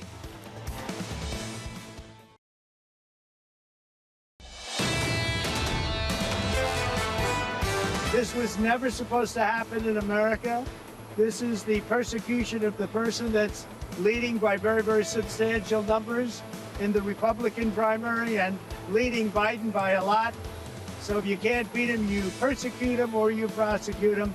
We can't let this happen in America. That was the former President Donald Trump after appearing in court in Washington, D.C. Wendy Benjaminson of Bloomberg News coming up very shortly, so look out for that conversation. I just want to work our way through the price action going into payrolls about an hour and 13 minutes away, with equity futures at the moment on the S&P 500 positive after a three-day losing streak on the S&P. The thankful news came from the likes of Amazon. Their stock is up in the pre-market by, let's call it 8% this morning, 8.5%, off the back of a beat and a raise. The disappointing news came from Apple, if you can call it that. We're down about 2.3% this morning, just falling short of estimates, and that stock just a little weaker in the last 10 minutes or so. We talked about the airlines and what's happening in America and abroad. If you're international, great. And you've heard that from some of the big players, the likes of United, the likes of Delta, this earnings season. If you are domestic, you are not hearing the same thing from JetBlue, which had to cut its outlook, from Southwest. In our story, and we've done a great write-up on this here at Bloomberg, so I encourage you to check it out if you can on the terminal or on Bloomberg.com. This quote from an analyst over at JP Morgan in the investment bank, Lisa: if you cater to premium, if you can't bank on loyalty, and if you don't fly internationally, if you don't cater to premium, this year's third quarter is likely to disappoint. And JetBlue, Southwest in the mix on that front in all the wrong ways. It raises a lot of questions. If people's desire to travel and get out in the world has ended, or are we looking at something that is possibly more sustainable? People pulling back on discretionary spending, families, the other people who don't necessarily have the incomes that the higher bracket does. And I think that that's really going to be one of the key macro questions. I looked at the Atlanta GDP now number, which moves. It could go up, could go down. Don't put it in stone. But, John, it's like a 3.6, 3.8% statistic. It's like a boom economy statistic. Now, that's going to amend. But I just have trouble with this worry about the American economy when we're clearly 2.x%, if dare I say 3.2 or whatever percent. I mean, this is it. All of the airlines, it's a solid economy. Yeah, don't be confused, Tom. I'm not saying it's not. I'm just trying to lobby for lower ticket prices from airlines. That's all. That's all this segment was about. That was Tom. bad? That was the last 2 minutes. That's all it was. Okay, things are bad. thanks. Cut your prices. That's answer. That was it, Tom. That's all. Okay. Nothing else. Wendy Benjamin was taking notes on this. She joins us now from Bloomberg News in Washington. Truly a political animal. We're thrilled she could join us this morning. Wendy, Professor Schiller earlier, I want to talk to you about the Republican Party that's listening to the former president and saying, what now? Let me focus on a gentleman from Florida who's not the governor. He's got 4 children. He's got bills to pay. His name is Marco Rubio. Really interesting childhood. He's been a senator since 2011. What does a Republican like Rubio make of this moment for the former president? What do those Rubio-like Republicans do? Well, right now they are standing firmly behind Donald Trump. Even the people who want to wrest the Republican presidential nomination from him are saying like supportive things. I'll pardon him when I become president. This is a politically motivated thing. What about Hunter Biden? And I saw a poll yesterday, I think from CNN, 70%, 69% of Republicans, not primary voters, all Republicans, think that Joe Biden was not legitimately elected. That's the backdrop for this trial. Wendy, you and I remember the day when California registered Republicans clicked 29%. There was this whole uproar, and people like you went mental and said, oh my God, the Republicans are extinct. How small is the Republican Party right now? We have to remind ourselves that President Trump got X million more votes the second time around than the first time around. But how small is the, to use an amateur phrase, the MAGA party part of the party? Is it 15% of America? Is it 18%? What's that number? I would have to guess, but I would think that the MAGA part of the party is about 30%. That is the part of the party that will vote for Donald Trump if, as he said, he shot someone on Fifth Avenue. That is the heart of the Trump support. But then you have the next level of institutional Republicans who are so afraid of losing that 30%, right, that they continue to support Trump. And now you're up to a majority of the Republican Party. This is critical, Lisa. The math here is really applicable. If the Republicans are 50% of the public, and it's 30% of the party, as Wendy says, that's 15% of the country. is supporting President Trump. Which is a reason why people think that if Trump is elected as the nominee for the Republican Party, that it will be a shoo-in for Biden to become president or not, right? And that's sort of the key question, right, is how close of a race this would be. Reuters Ipsos put out a poll yesterday where they said nearly half of Republicans say they would not vote for former President Trump if he were convicted of a felony. 52% wouldn't vote for him if he were in prison on Election Day. All of these types of numbers point to people caring, even within the Republican Party, to some degree, maybe not in the same kind of mass as in the general population. At what point does Republican leadership take notice of this and start to push in other directions? Not yet. I mean, what that poll also says is that 48% would vote for him if he were in prison. I mean, that shows the depth of the support he has against a president who, while normal in the political, sense of things, is deeply unpopular right now for all the economic reasons you guys talk about, for all of the, other things going on, for these suspicions about his son, which may or may not be true. Trump will be running against a president that people are not enthusiastic about seeing reelected. And I think that we should definitely not, as President Obama said the other day, underestimate the power of Trump. Wendy, thank you. It's wonderful to wake up early with Wendy Benjaminson. It is. I think Anne-Marie is at risk so of much. losing her seat. AMH. This is why you don't take days off in this business. You don't. Look at me. You don't. 3 days just off. Just in and, case. They're like, checking me in at Social Security saying, see ya. I'm only saying this because I know Anne-Marie's watching this morning. And good morning, AMH. Thank you. She's not with us today? She's away for a week. I don't know what she's doing up early. She's off for a week. She's on vacation. So we get the privilege of catching up with Wendy over the next few days into next week. So looking forward to that. David Weston's in Aspen. I think that's work, Tom. I'm not sure that's vacation. Is that a vacation? AMH is in Vail, Is she in Vail? I don't know. Rocky Mountain High. Oh. Sure, she went back to Norway, too. The fjords. Good, Tom. Great. OK. Sarah Wolf, Morgan Stanley, coming up very shortly. You know what would have happened? I'd go to speak and then he'd start talking. Anyway, Sarah Wolf from Morgan Stanley's coming up very shortly. Sarah recently has written about tax receipts and the Treasury and all that good stuff. She's also written about what's happening with student loan repayments and what could happen to the US economy later this year. So hopefully we can start the conversation there. But, Tom, you're in charge of that in about 5 minutes. It's great. With Ellen Zettner, with Ellen Zettner, this is a big deal. They're looking at a lot of the different themes that are out there wrapped around the conventional economic analysis. Let's work through the price action. Equities at the moment positive by 0.15% on the S&P. I know a lot of you reaching for the bond market first thing in the morning to see what's happening. Yields are up again for a fifth consecutive session on a 10-year Treasury yield higher by a single basis point of 4.1859. So new highs for 2023 on a 10-year yield. If you want the post-pandemic cycle high, that was back in October. So this level is the highest since November, I believe. Back in October, we went through 4.3% on a 10-year maturity. But it's how we're doing it this time that I think is intriguing. Dead on. It's off the back of Treasury supply, not just better economic data and the threat of the Federal Reserve going harder. And Lisa, you made this point, and I'm with you. Yes, yields are up at the front end today by 4 basis points, but through Thursday, they were only higher by a single basis point. This curve was steeper, and the move we've seen all this week has been at the very long end of the curve, 10s and 30s. It has not been at the front end. Which is the reason why the conversation shifts to what risk premium the U.S. needs to have embedded in it because of fiscal risk, and also whether the Fed will truly bring inflation down to 2%. The jobs report 1 hour away. In our survey, the estimate 200K. Live from New York City. Good morning.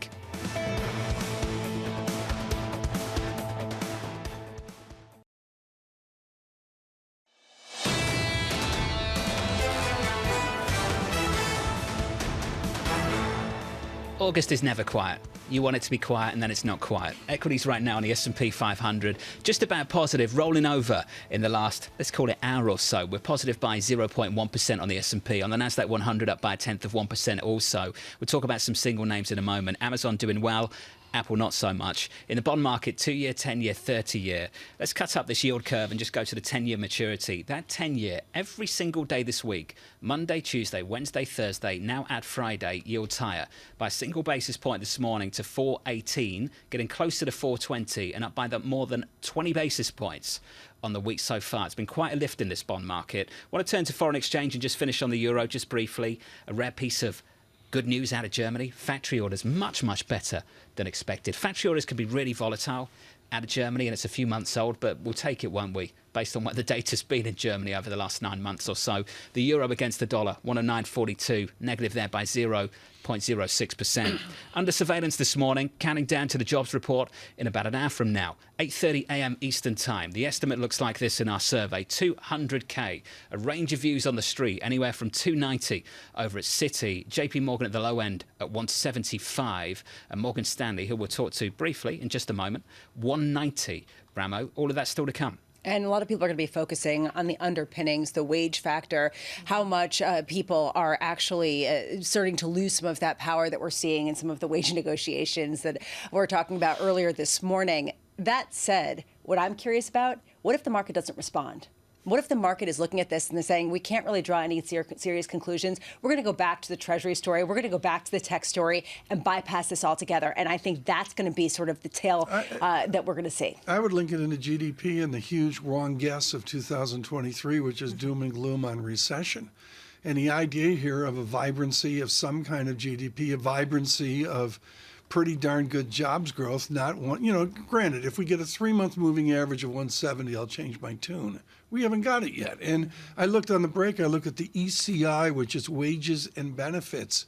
Oh, doom and gloom. It's rolled over ever so slightly, but on a trend basis, it's miles, John, from quote-unquote normal. Lisa mentioned two themes there, labour power and tech earnings. Let's deal with labour power first. This story here, just to bring you an update, the United Auto Workers Union asking for a 40% pay rise over the next 4 years from the automakers out of Detroit. This according to our reporting here at Bloomberg. The request coming as contract discussions continue with GM, Ford and Stellantis.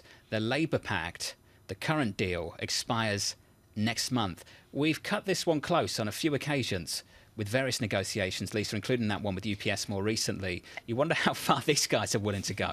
And you wonder if the UPS negotiations embolden the union to really go after other companies. We talked about Amazon with the union head, but I'm wondering how much they're going to start going after everyone, because at this point there is a shortage of workers. So does this highlight why there can be a stickiness to wage pressures that we hadn't experienced, and a lot of people have been saying will eventually roll over? If you're at Amazon, you're sitting there thinking this morning, I want a slice of this, a slice of this. The stock is up by something like 8% this morning, call it 9% now.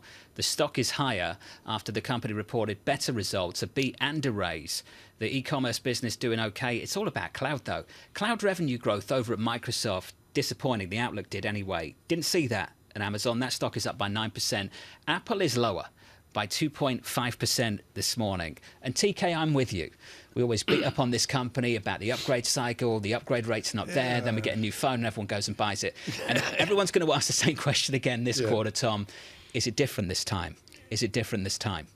Yeah, they're going to do it. I mean, I stood on Fifth Avenue with Matt Miller and Larry Haverty, the giant Larry Haverty, on Apple, and they were going to die like 8 years ago. I can't remember, the exact time ago, but it's the same thing. We'll see, and we'll move it. Can I also tell you what's moving the needle on GDP? Do whatever you like. Taylor. And I don't mean Taylor James. Swift. Yeah, Taylor. Taylor just rocked $100,000 bonus checks to each of her truck drivers. It's like $50 million in total bonuses to the ERA staff. Mm-hmm. It's so, we've had some mistakes this morning because our control room, like there's 30 people in there, and they're all on the computer trying to get Indianapolis November of 2024 tickets. Taylor's more than a year away. She's doing that Taylor Swift is single-handedly going to move the American jobs market, and she extends the tour out to Indianapolis November 2 of 24. Wasn't there a Scandinavian country that tried to blame price pressure on Taylor Swift tickets? Exactly. That was a thing, wasn't it? I didn't make that up. I'm pretty sure I saw that. And Beyonce. Beyonce Yeah, was Beyonce also or Taylor Swift? That was Taylor Swift, but there was another country Okay. that was talking about Beyonce tickets causing a surge in Beyonce inflation. MetLife, I know that's a big deal. It's discussed at home. Yeah. We're getting a nod from our guest alongside us. It's a big deal. Okay, it's a big Done the deal. research over at Morgan Stanley TK. We'll migrate off that to Sarah Wolf, senior economist in charge of Taylor Swift economics at Morgan Stanley, and joins us this morning. Where is GDP? I mean, the joke here is Miss Swift, with all of her abilities, with Jack Antonoff and the rest, is moving the needle on GDP. Forget about that. We've been so wrong about GDP. Is this a 3% GDP America? I don't think it's a 3% GDP America. We're tracking closer to 1.5% for the third quarter. But I think what's really interesting where we're seeing the strength in GDP, because consumer spending's coming down, equipment investment's coming down, housing's been weak. Where's the strength been? Structures, investment, and manufacturing activity. What does that tie into? Onshoring, nearshoring, a lot of what's happening with the infrastructure bill. So I think that's really interesting because typically structures are a very interest-sensitive component of the economy. They were up 94% in the second quarter. I know Lisa wants to get to the jobs report, and she's right. Countdown, 54 minutes, 6 seconds here in the official surveillance countdown clock. I want to talk to you about the new Biden stimulus, which is this manufacturing. Does Morgan Stanley look at our manufacturing oomph is nothing more than a federal stimulus? So what's really interesting is if you track the outlays to government agencies that would be beneficiaries from the infrastructure bill, it actually doesn't look like outlays have ramped up quite yet. What does that mean? What's driving the manufacturing activity right now? Could be the subsidies that are going out, but I think it's private businesses getting ahead of it as well and taking advantage. All this means that there's probably more tailwinds ahead of us for manufacturing. It's going to contribute to growth. It's going to contribute to jobs. We took up our GDP forecast about 90 basis points just a week and a half ago to reflect the stronger investment in structures and state and local investment activity. How would we describe this then? Is this a stealth stimulus coming out of Washington, D.C., working in conflict with the Federal Reserve? What's happening? I don't think it's necessarily working in conflict. We don't think the capital deepening is necessarily going to be very inflationary. And if you look at these other interest-sensitive components of the economy, as I mentioned, consumption, equipment investment, housing, all of that is responding to higher interest rates. And we do think in the back half of the year, third quarter and fourth quarter, growth still will fall below potential finally, even with stronger manufacturing activity. So given all of these longer-term horizons to understand where we are in the economic cycle, where does today's jobs report fit in? So I will say that, the jobs report seems to be getting a little bit less attention than it typically does. I think it's because we have 2 jobs reports and 2 inflation reports between July and September, so there's a bit more data. You could see, I saw you guys posted the range of estimates ahead of time, and it's pretty wide. I think that there's a couple of things that we're looking at in the jobs report. The fundamentals, are we still seeing that slowing in the services side of the economy? That's reflecting that the shortages are being filled, weaker services spending.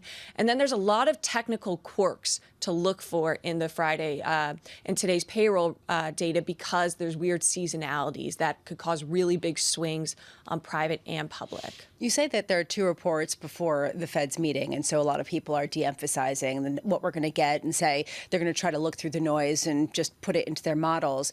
However, we do get Jackson Hole in between now and then, and a lot of people are wondering whether Jay Powell, I know John wants to know whether he's going to show up, but I'm wondering whether he's going to actually speak to some sort of acceptance of a higher inflation or an acceptance that they want the labor market to remain strong in a way that their 2022 pain-laden speech didn't really give. Are you looking for some sort of signal of a shift in thesis by the Fed?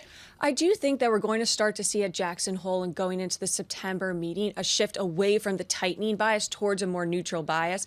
I don't think Powell's necessarily going to go that extra mile and say that he's okay with higher inflation because they still have a target to hit. They're still quite a ways away from that. I think he will acknowledge that they've made more progress. He already said in July the risks are much more balanced of doing too much versus doing too little. So that's already a bit of a shift away from the tightening bias. But I don't think he's outright going to say anything about changing their target to 3%, for example. Based on where we are now, I think he should skip it. Why? I just think he should skip it. He's got nothing to say. He still needs another CPI report after the next one we get next week. Still needs another payrolls report after the one we get this morning. I know we all want it. We want to hear from the chairman of the Fed. But if I was him, I'd consider skipping it. So does he cut it down to 4 minutes? And say what? I don't know. He had something to say last time around. Kept it really concise. Had a message to deliver. I don't think he's got one right now. Did that sound like a man who wants to deliver a speech? Didn't look like he wanted to be at a news conference last week. John, maybe he'll have something to say. Like what? Yeah, but maybe he'll say, we're going to accept 3% inflation. Right. That's it. Okay, well, that would be pretty big. That would be massive. Here's the way it works. He cuts it down to 4 minutes. Then we all greet in the Pioneer Grill, have chip beef on toast, and Zettner shows up and starts fly fishing in the Jackson Lake. That simple. That It's sounds that like a nice simple. get-together. It's like, well, that's what Jay wants. I assume Trust we're me, going. that's what Chairman Powell I understand wants. we're going based on recent scheduling, but I'm just saying from his perspective, I don't see that he's got anything to say right now. Didn't hear much in the news conference last week. Did you hear much in the news conference last week? That didn't. Sarah, does that sound like a man who wants to go over to Wyoming and deliver a speech anytime soon? Well, I think the trends matter. So we're only getting one inflation, one jobs report before August, but the trends are moving in the right direction. So I think there's something to say on the progress, and I think there's something to say on the fact that the staff's no longer forecasting a recession. He feels more confident that we're moving in the right direction. Your forecast is a sub 2% GDP right now, forward. 1.3% for the year. That's terrible. That's like on edge of, a lot of people would say that's a national recession for a lot of people as well. How do you have an Atlanta GDP now number that's just so great? Well, they're doing a bit more of a nowcasting method, so we could get into accounting versus nowcasting. But if you're actually pulling in the data as it's coming But in, you're sub 2%. We're sub 2%. Sarah, thank you. This was great. It's good to see you. Sarah Wolf of Morgan Stanley. Didn't get to Sarah on a ton of things I wanted to talk about. Yeah, well, she can come on for an hour. Student loan repayments we later should have this her year. on, We can like, do that again another yes, time. yeah. If you're the chairman of the Federal Reserve, I'm with you. If he goes up there in late August to Jackson Hole, Wyoming, and says something emphatic about all this progress we've made and how he thinks as his base case we can get a soft landing, and he really doubles down on that view, that's huge. But as a policymaker, rule number one, do no harm. And if you know there's a debate right now, also on the committee, that inflation may reaccelerate later this year, do you really want to go out there with conviction at the end of August and make some call about being done? I wouldn't do that. Does somebody have to ask him? You said last year that you needed to get inflation down quickly in order not to have expectations become entrenched. Is getting to 2025 quickly before we get down to 2% inflation? Just saying, theoretically. I got questions too. And Chairman Powell, if you want to sit down with someone that would be good. in the financial We're media, there. that would be great. But I know you love 60 Minutes and non-interviews, so it's not going to happen anytime soon. Equity futures right now on the S&P 500. You loved that, didn't you? Welcome to the show. Welcome to the programme. We're positive here by 0.07%. Jeff Rosenberg's going to join us later from BlackRock at 8:30 Eastern Time. Payrolls, Tom, just around the corner. Payrolls are around the corner, but far more is this bond dynamic. And again, I'm going to go to looking at 10, 15 spreads as I did this morning under the USYC code, John. And the key one to talk to Mr. Rosenberg about is just bill versus note. 3-month T-bill dynamic versus the belief in the 10-year note. That takes out the belly of the curve. It takes out the 2-year yield, which we quote a lot. But that's the spread to me that's really moved. Need to talk about these tech earnings as well. Apple's still lower in the pre-market by 2.4%. Nadia Lovely, UBS, coming up, Lisa, in about 17 minutes' time. Looking forward to that conversation. Very much so, especially as we parse out the importance of data in this newly data-dependent world. And I keep saying this. Okay, in this newly dependent world, are we talking about the data this week? No. No one's talking about it. We've gotten data points. No one cares. Said, yeah. And this is fascinating to me. And at one point, you could just shrug it off and say, well, it's because the Fed's going to get other data. No, that's not been the story. People are saying, we're going to stick to our guns, come up with our thesis. And oh, yeah, because the Fed's moving to a neutral stance, that's basically tacit acknowledgement that inflation's going to remain higher for longer. That is the story of the week, in addition to the BOJ and the financing and all that stuff. You know the interview that I really want to see? Mike McKee, Chairman Powell, a special on Bloomberg TV. Yeah. Just 30 minutes. Soft lighting. We could make it Soft 60 lighting, minutes. yeah, whatever. You know, you can be in charge of the lighting. But I want to see that. And we've been starved of real interviews with the Fed chairman. My view. Futures, just about unchanged. This is Bloomberg.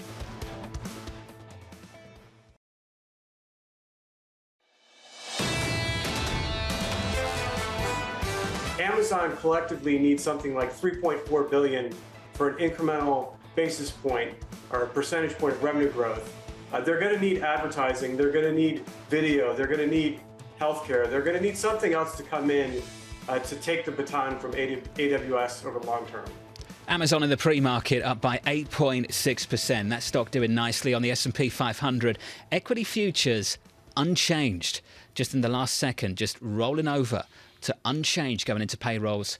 43 minutes away in about 20 seconds, TK. Yields unchanged on a 10-year also. 4.1818, just a little lift for a fifth consecutive session. Yeah, churn of the market and all that. This was a really good conversation with Sarah Wolf from Morgan Stanley. This is a really, really smart conversation. And the word that's out there sort of in the summer is ambiguity, which we can look at different ways. But the ambiguous nature of this jobs report, it can't be understated. I mean, it's a big deal. We're still talking about 200K. Yeah. 200K, which is a pretty solid number. To review that, to review this is important. The pros pre-crisis, even pre-07, would say 150, sub 150 was a pretty moldy number. And I actually saw run rates under 100,000 at one point. We're nowhere near that at 200,000. I take the 3 months moving average of non-farm payrolls. This is a statistic I look at. Things have slowed down. They wanted to make some progress on job openings. Lisa, job openings lowest since 21, something like that, 2021. Yep. They've come in, quits rates come down, so that would imply we're taking some heat out of this labour market. But 3.6%, ask an economist, we ask them all the time, is that consistent with getting inflation down to 2? And the answer you get is no, it's not. And I hear that on repeat. The problem is inflation has to be coming down right now. This is just a fact. Everyone knew that it would. And this is where everyone was talking about the last mile, getting it down to that 2%. And where is the willingness to do that? And that's really where the conversation needs to be. How do we understand this data in terms of pace? Is it enough for the Fed to have full conviction they're going to get to where they want to be? Futures, Tom, just about unchanged. Amazon, just to turn to tech just briefly again. Amazon up by 8.5% this morning. I like how you call it tech as well. Right now, Poonam Goyal and the non-techie part of Amazon, which is the cardboard boxes that are outside our door each and every day. Senior U.S. retailing analyst for Bloomberg Intelligence that barely describes the granularity that she looks at, whether it's Target, this, or Home Depot, et cetera, and the rest. Poonam, just as simple. With this earnings report, is it a victory lap for Amazon that they salvaged the cardboard box part of the business ex-COVID? It absolutely is. The results were impressive. The growth was strong. And not only was the growth strong, but they were able to drive better margin from lower fulfillment costs and offering more speed. So I think all around, what they've proven is that they can get scale, they can get same-day delivery, and save costs while doing it. The amount of cardboard boxes, can you take that out to a terminal value out 3 years or 5 years? Combine cardboard boxes with a prime program. How far out do you go when you extrapolate that business out? The online business today for Amazon, the total GMV is over $600 billion, more than actually $650 billion. And we see that going to $1 trillion in 2026. So there is plenty of opportunity for Amazon to continue to ship those cardboards, as you call them, and really drive meaningful gains to its marketplace. Now, that will be driven largely by 3P sellers. So we do expect the growth in 3P to outpace 1P as more businesses, more sellers look to Amazon to really capture share from their 200 million plus Prime members to drive their businesses higher, and in turn will drive the Amazon marketplace revenues higher. So that's the good side. The bad side is Apple, at least right now, when it comes to a market performance where it seems to be on set to lose its $3 trillion valuation. Yes, you have this question around iPhone sales and the larger smartphone cycle. But on the flip side, services. They actually had a record number of subscribers to their Apple subscription services. Tim Cook name-checked Lionel Messi, saying thank you for all of those signups. How much can that really fuel future earnings in a way that has real tailwinds that people are underappreciating? Yeah, so I think services is a big part of Apple's story. But I think, when people talk about the iPhone business and that slowed, I think we really need to go back and look at the next quarter, right, when the iPhone launch comes out. Because iPhone 15, we believe, will be a big driver to iPhone sales again. And it may be a different story next quarter than this quarter. So you think that it's going to be rebounding. What is the sense that you have in terms of the why behind the drivers of the slowdown in the smartphone cycle? Is it that people basically just want to keep with what they have, the upgrades aren't enough to really prod them to move toward that? Or is it something that we've talked on the show before, John's brought this up, about the sort of pay-as-you-go type of model, that there is there's less appetite to really give people that credit to just pay in installments? I think it's a combination. I think, there haven't been as much of meaningful upgrades to recent iPhones, but I do think that the 15, we're expecting a sizable change that will draw more users to really upgrade their phones. But also you have to think about the consumer environment, right? Discretionary spending has slowed this year, and continue to hear that even from Amazon, where the focus is on value. So that could be part of the story as well. How is retail in general doing, Poonam? Step back here. We speak to economists and all that, but you've got your thumb here. Brian Moynihan talking to our David Weston about the strength of the American consumer. Play economists now. What do you think? I think the consumer still has the appetite to spend. We're seeing that as they make trade-offs towards experiences. They're still traveling, but they are mindful in how they're buying goods and where they're buying goods. We're seeing companies like Amazon do well because they have the value, the convenience proposition. But then we had companies like Revolve report where they're citing the higher end customer is now slowing too, and they are making trade downs. So it's really a mixed bag across retail. It sounds to us like there is money in consumers' pocketbooks, but they're making trade-offs. But that's been a story that we've had for quite some time now. Does back to school matter anymore? Does back to school matter for Amazon? It must matter for Apple because everybody's got to go out and refresh the earpod thingies. But does back to school matter anymore, Poonam? It absolutely matters. It's the second largest selling season of the year, just behind holiday. And for Amazon, it matters too, because Amazon talked a lot about going back to basics, right? The basics inventory, really expanding that and having the focus on value. So they do want to see those purchases come in, whether it's clothing for back to school or supplies or electronics. Those are all key areas that Amazon participates in today. And the share that they'll grab for back to school will be an indicator on holiday sales as we move into the third and fourth quarter. Stock is up by close to 9%. Poonam, thank you. Poonam Gaur there of Bloomberg Intelligence. The retail side doing okay. AWS, the cloud side of the company, doing better than what we heard from Microsoft, all about the outlook there. So it was a beat and a raise. The stock is higher. Let's just talk about pricing over at Amazon. Tom Forte was talking about this service. I think for a lot of us, and I'll talk about myself because why not? For me, it's about convenience. It's not about price with Amazon anymore, at least in my experience. And Tom Forte was talking about the same thing, that service isn't great. Price elsewhere, you can find better prices. I think you just have that app on your phone. You know they've got this great logistics setup across the country. You know you can get it literally tomorrow. I talked about buying a book. I watched Gladiator, and then I'm buying Marcus Aurelius's whatever. The book comes the following morning. Exactly.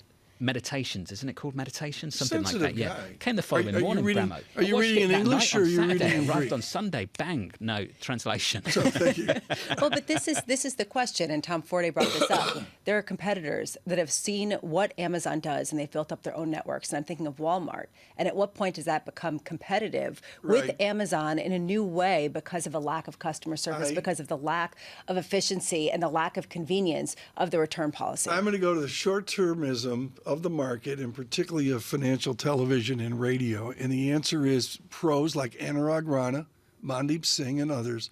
What they do is they look at the addressable market, the potential market of whatever you're talking about. In case after case after case, the addressable markets seem to be much larger than the cautious crew, the fear crew of 18 months out. If you look at 3 years or 5 years, where's the cloud? 3 years or 5 years out, where's Apple services? 3 years or 5 years out, how many cardboard boxes are going to be in the doorway in front of the walk-up John at home? I'm sorry, we're at COVID level. The cardboard boxes I see now that's how many boxes you see. are at COVID level. You know, But where are they from? That's the question. Are they all Amazon? No, that's a really good that's question. the point. That's the Many are conversation from we're having, Chewy. Tom. No, I know. Highly anecdotal and personal, this conversation, isn't it? It's like, got the analysts to talk about the actual I don't stocks see a and lot of real Walmart. research. It's just like, let me Seriously. tell you about what I'm No. feeling right now No, about Amazon. but I don't see a lot of Walmart boxes. Now that you iPhones. mention it. Haven't upgraded it for years. No intention of doing so. You there'll be Anything societal else? Unless the pressure. iPhone 15 starts singing and dancing somehow, some AI robot, I don't know. Then you'd buy it? Absolutely not. Probably not.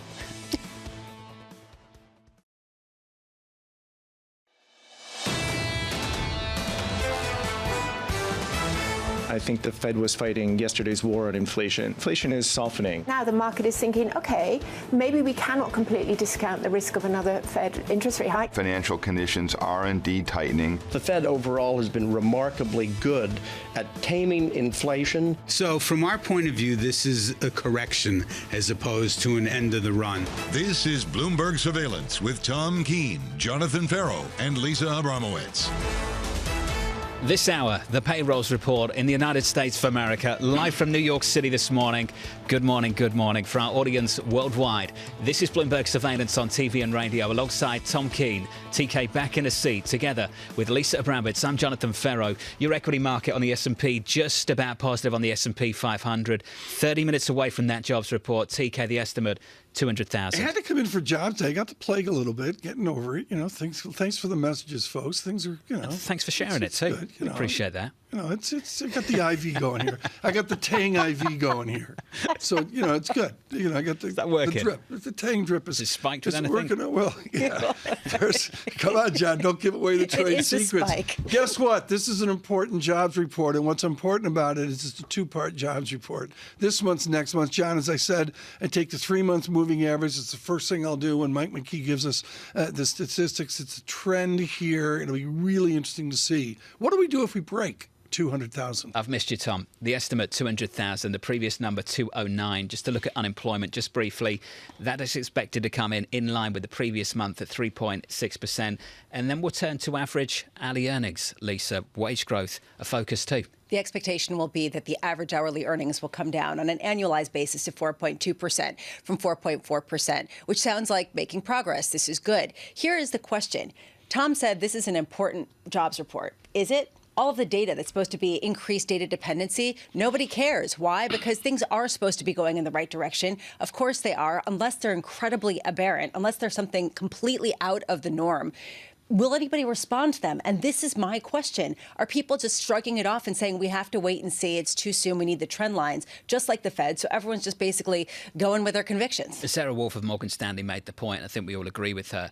The issue that we have now between the last Fed meeting and the next one is you have two of these and two more CPI prints as well. I'd go a step further. I think those two CPI prints probably carry a little bit more weight than what you're getting out of the labour market at the moment, because the conversation has shifted. Can you achieve that soft landing? That basically means, can you keep the labour market where it is without doing much, without changing too much, and seeing unemployment go too high and get that inflationary progress we've seen? And if you get that over the next two CPI prints, then perhaps this Fed can talk about backing away. They're going to play lip service to a dual mandate, but there's no dual mandate. It's all about inflation. I mean, it's just as simple as that. And I go back to the Michael Gapin chart at Bank of America here, and this sticky. I mean, we're not saying sticky now because we're getting used to 4%. But the answer is, since I was away on my 3-day sabbatical here, I mean, the answer is I'm looking at 4.93, 4.18, 4.28 on the 2s, 10s, 30s matrix. That's new. That's different. That's wow. The 10-year up by more than 20 basis points on the week so far. Up today for a fifth consecutive session. Let's work through the price action just briefly. Equities advancing just by a tenth of 1%. Yields higher just by a single basis point almost. 418. 18 TK in the bond market right now. Just to turn to foreign exchange, the euro also negative by a tenth of 1% at 109.39. So a touch of dollar strength going into payrolls. 26 minutes away. Joining us now, I'm pleased to say, Nadia Lovell, senior US equity strategist over at UBS Global Wealth Management. Nadia, wonderful to catch up with you going into the payrolls report. 26 minutes away, Nadia. We do this countdown, getting closer to payrolls. Let me start with this question here. You said the hiking cycle ended last week. That's the House view. Now, Nadia, are you saying that this jobs report won't change a thing in 20 minutes?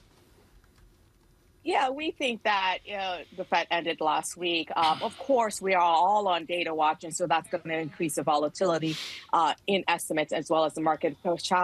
Chairman Powell gave us a playbook last week in terms of the 2 CPI and the 2 job reports being important. But we expect that the job numbers to come in under 200.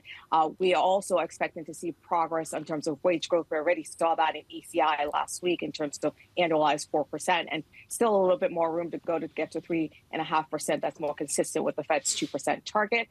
For next week, for CPI, we're looking for CPI headline to increase to about 3.2%. A lot of that is base effect, but on a month-over-month basis, we're looking for about 20 basis points. So we think that we are on that path to get to lower inflation by the end of the year. We're looking for headline to come down about 3% and core to come to about 3.7%. So we do think that that will give the Fed enough room to stop here. At the very least, we know that Chairman Powell did say that September could be live meeting, but we think that the bar is higher for a raise even in September. Really unfair of me to ask, but what kind of jobs number today would reintroduce the risk that you're wrong?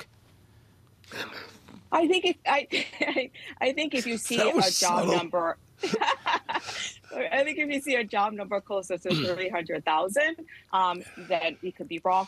Or if you see a job number that suggests that the labor market is rolling over, that could lead to a faster cut by the time we get to year end. I mean, this is great. Jack was so delicate about that. I almost laughed as well. That came across as far more aggressive than I intended it to. Yeah. What I really meant. Can we go again? Can we rewind the tape? Go again. 3, 2, 1, go. Nadia, what kind of jobs number would reintroduce the risk that the Federal Reserve has to hike interest rates again? TK, that's what I wanted to ask. This was good. This is going really well. Let's save the interview here right now. Okay. Ms. Lovell, if I can, if we get a shock off whatever the trend rate is, whatever the vector rate is, let me go to the shock number under 200,000. Where would the shock number be given standard of error, 1 over square root of 150 million or whatever the statistic is? What would be the shock statistic that would make everybody wake up at 8:31 a.m.? I think in terms of if you do see the job market slows to 100,000, then, we have seen a lot of growth optimism priced into the market. Then there would be concern about what does that mean for corporate earnings? What does that mean for the economy? Are we heading towards a recession and this soft landing narrative that is taking hold? It would call that into question. And Lisa, what's so important here is that's that 100,000 statistic, 105, 110, who's counting, versus what David Kelly at J.P. Morgan was talking about, which is when do we get to a negative non-farm payroll statistic? Am I right that nobody's calling for that today? Nobody's calling for a negative payroll statistic, and the data does not suggest that, anecdotal or otherwise. And there's a real key question. Unless it's a shocker, Nadia, why anyone will care, why everyone won't just shrug it off and say, we'll plug it into our data set and we'll see how it goes, which really raises this paradox. In this newly data-dependent Fed paradigm, where suddenly they're not giving any forward guidance, does the data still matter, or is it just basically people keeping on with their convictions going forward unless there is some massive surprise?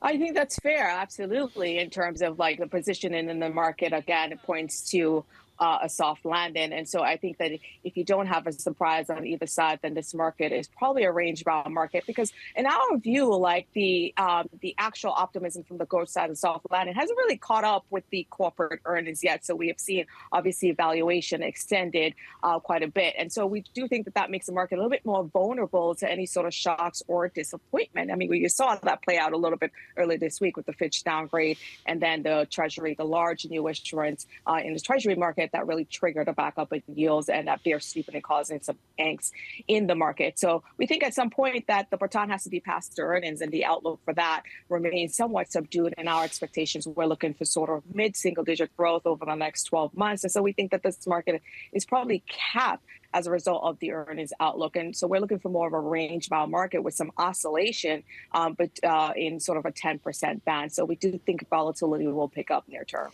That said, a strange thing happened on the way to higher rates. And we were talking about this earlier, that when you have tech companies that were supposed to be so interest rate sensitive, they oddly have a lot of cash, and they can put that cash in T-bills, and they can actually make money off that cash. It actually ends up being a benefit to them that was unexpected in a way that has boosted their valuations. At what point do you say, you know what, stocks can do better, and they can actually increase even on multiples, even if earnings do have a couple of quarters of sogginess, but then pick back up? Well, Lisa, I mean, you're at a valuation multiple of 19.5 times. And so you already have that optimism priced into the market. So it has to be the earnings have to pick up to justify these high valuations. It's the hope that that some of these companies grow into that valuation multiple. I mean, even in tech, you saw some disappointment in the earnings outlook, and companies are being punished for that. You've seen that play out today in the market. I mean, reality is it shouldn't be too surprising that the largest smartphone company is seeing some weakness when semis have been pointing to continued weakness within smartphone and PC now throughout the earnings season. And the IT budget environment still remains pretty challenging. So we do think that the two has to meet at some point, and we're starting to see that play out throughout the earnings season. I mean, when you look at the market, it's really flat over the last 3 weeks since the start of the earnings season. Nadia, just before you go, favorite sector right now, what is it? Energy. Is it really? Do you like the rally you've seen recently then? We upgraded energy in June, and since then, energy has been the number one performing sector, and we still think there's more to go. We do think that oil prices are going to get to $90 in the next few months and overshoot to the upside. I mean, we're looking for a 2 million barrel a day deficit in this market, and that could increase if Saudi Arabia continues to implement these cuts. Early June, that's a great call. Nadia, thank you. Yep. Wonderful to catch up as well. Nadia Lovell there of UBS Global Wealth Management. That's when we start to see that broadening out of this rally, Tom, in this equity market. Number one thing I'm watching in energy is demand side. And Jeff Curry had a note on this a number of weeks ago. Others as well. JP Morgan has a foundational view. There'll be EM demand that will support oil. Yeah, it's been rough the last year. Ed Morris at Citigroup looks like a genius. But the bottom line is everybody's focused on supply. Well, Saudi and I want announcement yesterday. The three of us should be in Vienna next OPEC meeting. I get it. Forget about it. It's about demand. Is Manis going to host us? Yeah, Manis will host us. So can I do a surveillance correction? Of course, very please important. do, yeah. I got to do it now at 8:11 before the jobs report. You don't want to do it at 8:27. Yeah. You mentioned the book you were reading there. Yeah. And I said, you Greek or English? And Lindsay, thank you, Lindsay, for emailing in. Lindsay. Latin. Latin. She said, you're out of your mind, Tom. It's Latin. It's Latin, so not Greek. Aggressive. Yeah. I was never smart enough to study Latin. Yeah. Did you study Latin? No, and I feel the lesser for it. The Offspring did. I was very impressed. You feel lesser for it? I wish that I had Latin at gunpoint. That would be quite on brand for you, yeah. Yeah. You probably need some Latin. I had ice hockey. It's different. True. At football. If you're just tuning in, welcome to the programme. The S&P 500 positive here by 0.1%. The jobs report, 18 minutes away, a little bit less than that now, looking for a number of 200K. That's the median estimate in our survey, 200,000, basically in line with the previous number of 209. Always looking out for revisions. The unemployment rate expected to come in at 3.6%, the previous number, 3.6%. Then you turn to wage growth, month over month, looking for 0.3, year over year, looking for 4.2. Just a touch softer than what we got, Lisa, last month out. You know what I kind of make the analogy here with this jobs report for people in the market? It's kind of like going to the doctor and getting a blood test, and you go down the list and you sort of like check off normal, normal, normal. And as long as something isn't abnormal, you keep going and you just keep going along with your life. That's almost like what this data point really is. It's sort of as long as it's within the range everyone is expecting, they check it off the list and they keep on going with their day. It's not going to materially shift with just some sort of subtle upside surprise or downside surprise. It's not going to shift the market all that much. You need some vitamin D. Exactly, like just or vitamin. Vitamin. I mean, it's very. It's okay. You can. No, I'm on board. Okay. Vitamin. Really? Totally. What about why not? Aluminum? Do you know the whisper number published on the Bloomberg? John, I didn't know the whisper number is 223,000. Mike McKee taught me how to look this up. Isn't that basically in line with the median estimate in the survey? Well, the survey is 200, and the whisper's 223. I did not know that. To me, that's just a touch higher. That's a touch. 23,000? Yeah, I mean, 10%? It's kind of. Is that going to really move the needle? Oh, the Fed's going to go 50. No. Jeff Rosenberg of BlackRock coming up shortly after the number. 8:30 Eastern Time. It is 16 minutes away.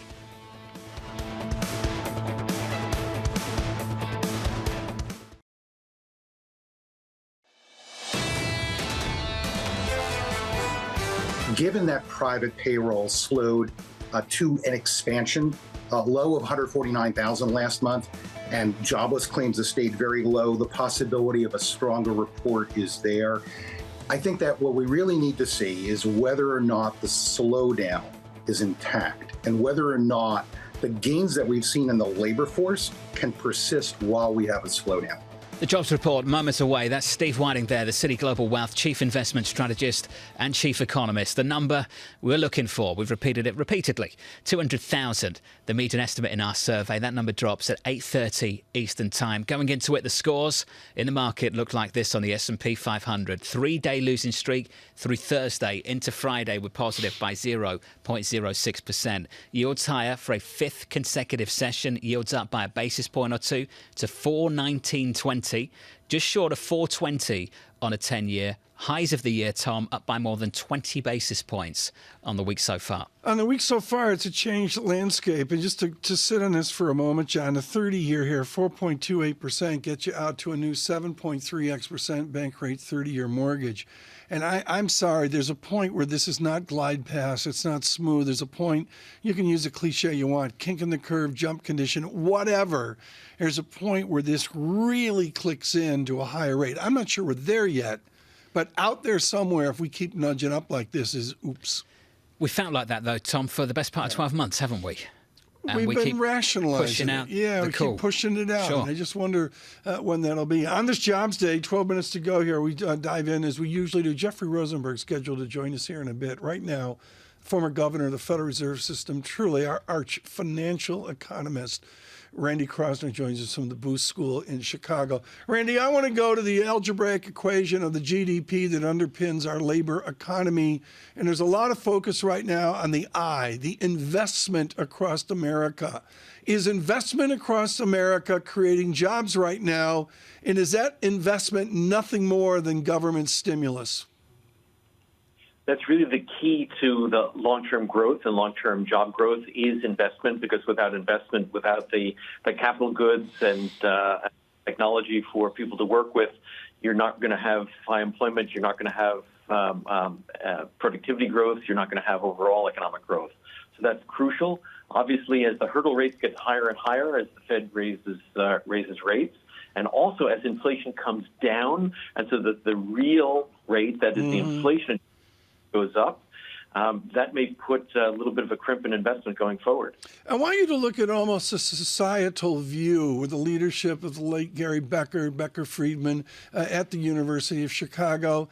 What is the 3-month moving average non-farm payroll statistic where you can say there's a societal angst? Is it 170? Is it under 100,000? What's the statistic that begins to signify labor pain? Yeah, I think it's not just that piece. It's a combination of things. It's labor force participation, and we've seen for prime workers that move up, but for older workers and younger workers, still not quite where it was before. And it's not just about the job, but how much you're making when you have that job. Are you able to afford to put food on the table for your family? So you could be working really hard, but if your real wage is going down, that is your inflation-adjusted wage is going down, it doesn't matter whether there are more jobs if they're not paying enough. So you really have to make sure that you get the balance right. You've got jobs that are generating real wage growth, and that there are enough jobs that people can, that households can afford to put their families, deal with their families well. So we were talking earlier, Randy, and Tom brought this up about the dual mandate of the Federal Reserve. And it seemed like for a while there, certainly during Jackson Hole last year, there was one mandate, and it was getting inflation lower. Now we're looking at truly what could be a dual mandate, where suddenly they're saying, we have the possibility of a soft landing and we don't want to kill it. How important is that to them to preserve this kind of strength that we continue to see as long as inflation keeps coming down, even if not to 2%?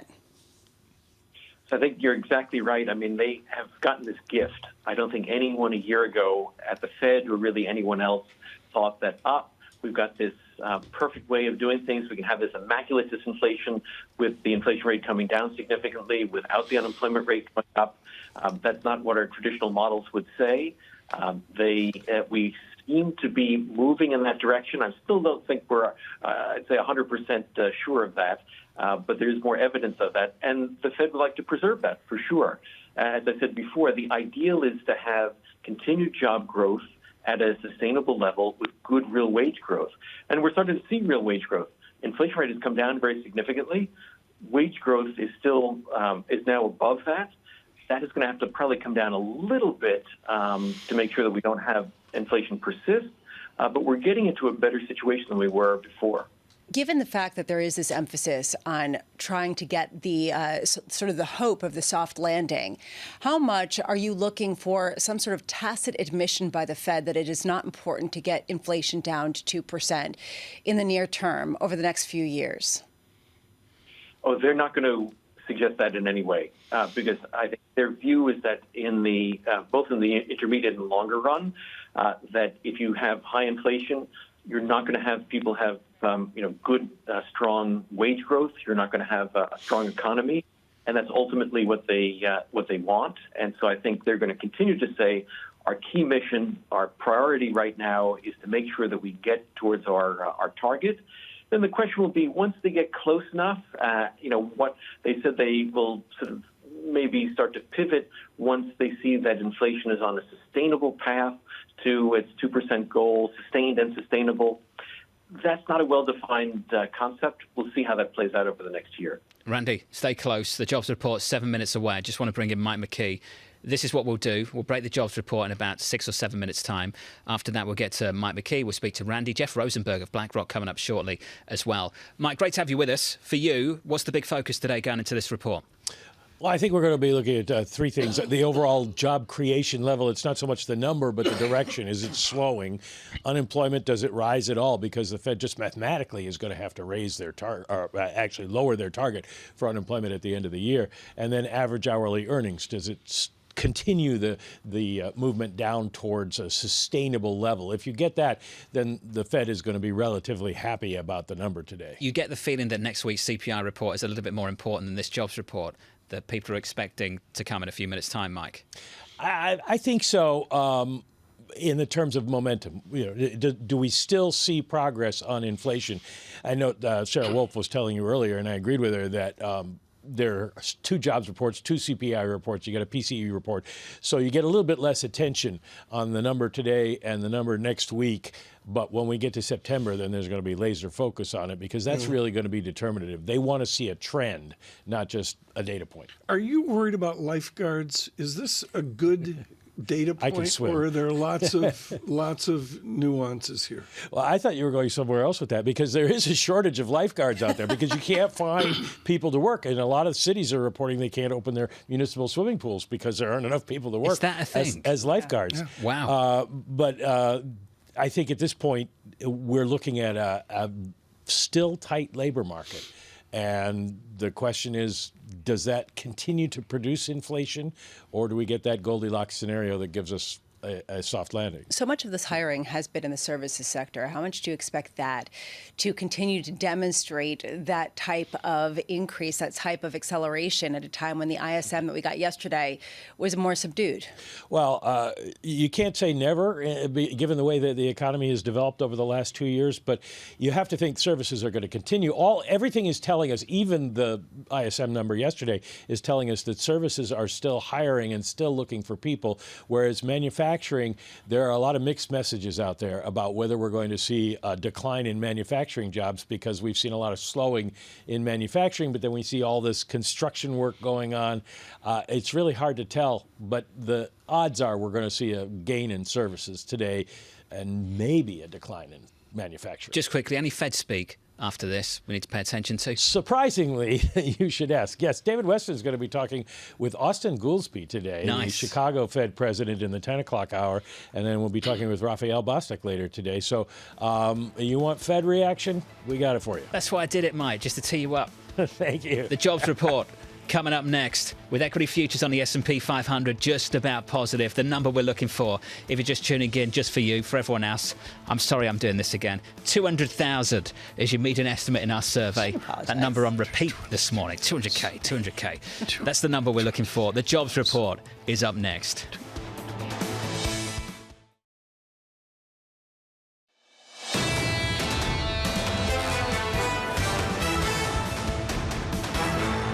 Your jobs report seconds away. The bond market, bond investors, they want a vacation after this week. Wall Street wants this number to be a total snooze. We'll see if it is. Your equity market on the S&P 500 positive by 0.2%. Yields higher for a fifth consecutive day by a basis point on a 10-year, 418.38. The jobs report, the estimate, 200K, the number with Mike McKee. Good morning, Mike. Good morning, John. It's a snoozer. All right, everybody, turn off your alarms. 187,000. That's a bit of a surprise because it comes in lower than anticipated and certainly down from the prior month's initial read. I'm waiting for the revisions to drop. Private payrolls up 172. That is down from the forecast of 180. It was only 149 last time, but interesting because the ADP number was so strong, and this compares with that. 49,000 jobs less in the revisions over the last 2 months. So that's going to be a shortage of jobs that will help the narrative that the labor market is slowing down. Unemployment, though, 3.5%. Falls from 3.6%. I'm going to guess that has to do with the labor force. We'll take a look. Average hourly earnings come in strong, 0.4 more than anticipated, leaves the year-over-year number at 4.4%, and average weekly hours drop by 1/10. So that is maybe a sign the economy is slowing a little bit. Labor force participation unchanged at 62.6, and the U6 number, the underemployment rate, 6.7%. The prior month of July was revised down to 185 from 209. So that's going to be the weakest in some time. And the change in private payrolls revised down to 128 from 149. So in the market right now, Mike, I would say there's a bit of a tug of war. A competition between a downside surprise on payrolls put together with a reduction in hours worked, competing with still hot wage growth, which comes in just a little bit hotter than expected at 0.4. So this is how the equity market responds to it.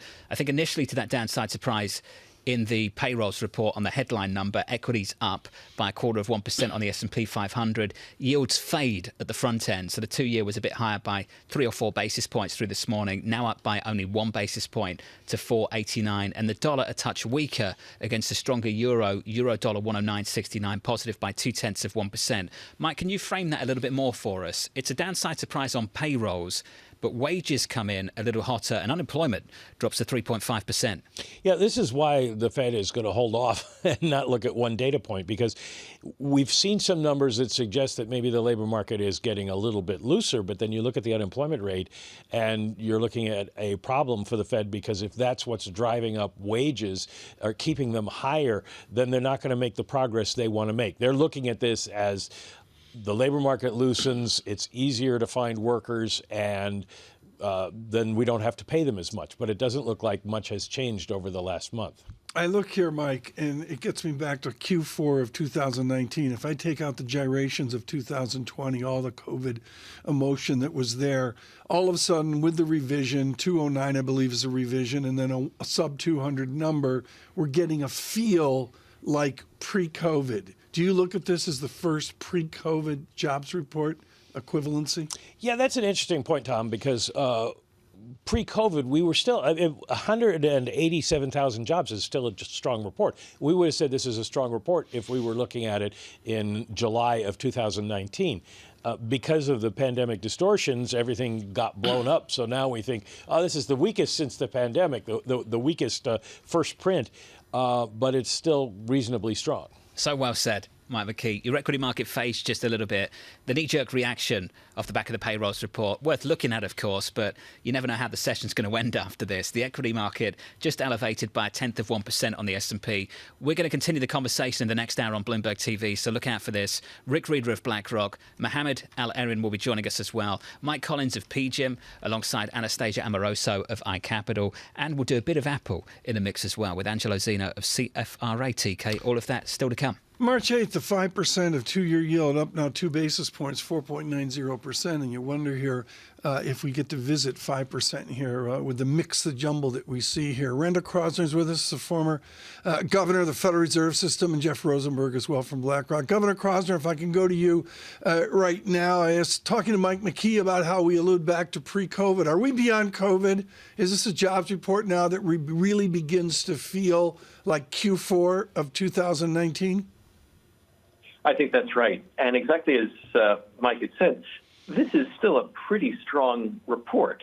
If you put it into the bigger picture context of how much job growth we've had, you still have an unemployment rate that is, at or near its 50-year lows. And I think the hawks and the Fed are really going to focus in on the wage growth. And that's going to be the real concern for them, because the thing that's going to make inflation persist and be difficult to bring down in a sustainable way will be employment costs.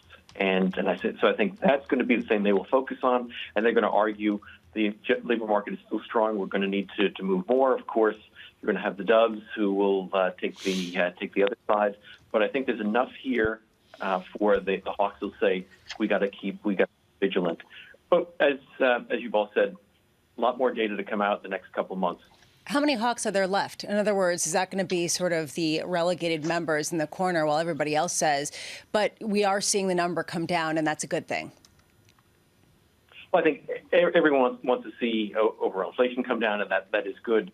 And everyone wants to see good real wage growth. But I think that the key challenge is that now, as the inflation rate has come down substantially, wage growth is still persisting at the rate that it was. And unless we get a real boon in productivity, and we did get a good productivity number last week, unless we see that persist, it's going to be hard to make all the pieces fit together that the Fed can feel comfortable if they're coming down to 2%.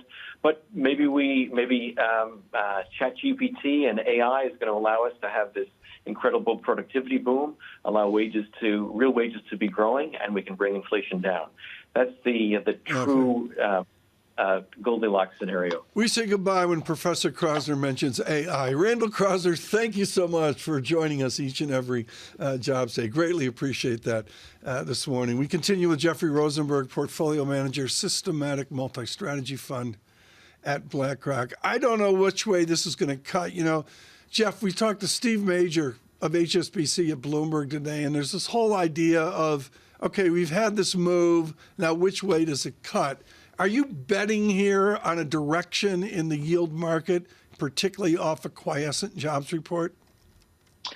Yeah, Tom, I think when you look at this report, there are some mixed comments, as Jonathan was just talking about, between the wages, but the headline is really a story of gradual labor market normalization. And gradual labor market normalization basically continues the market expectation that the hike of the last meeting was the last hike. And that's the big change in the yield market outlook, is that we're seeing the effects of normalization in the labor market.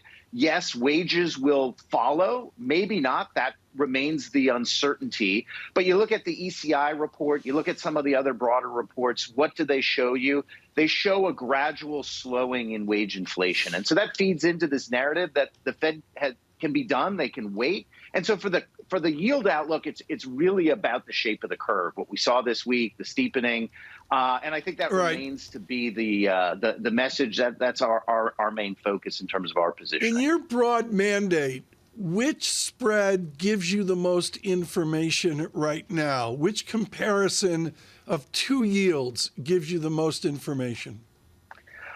You can look at lots of different measures. We tend to like the five-year forward.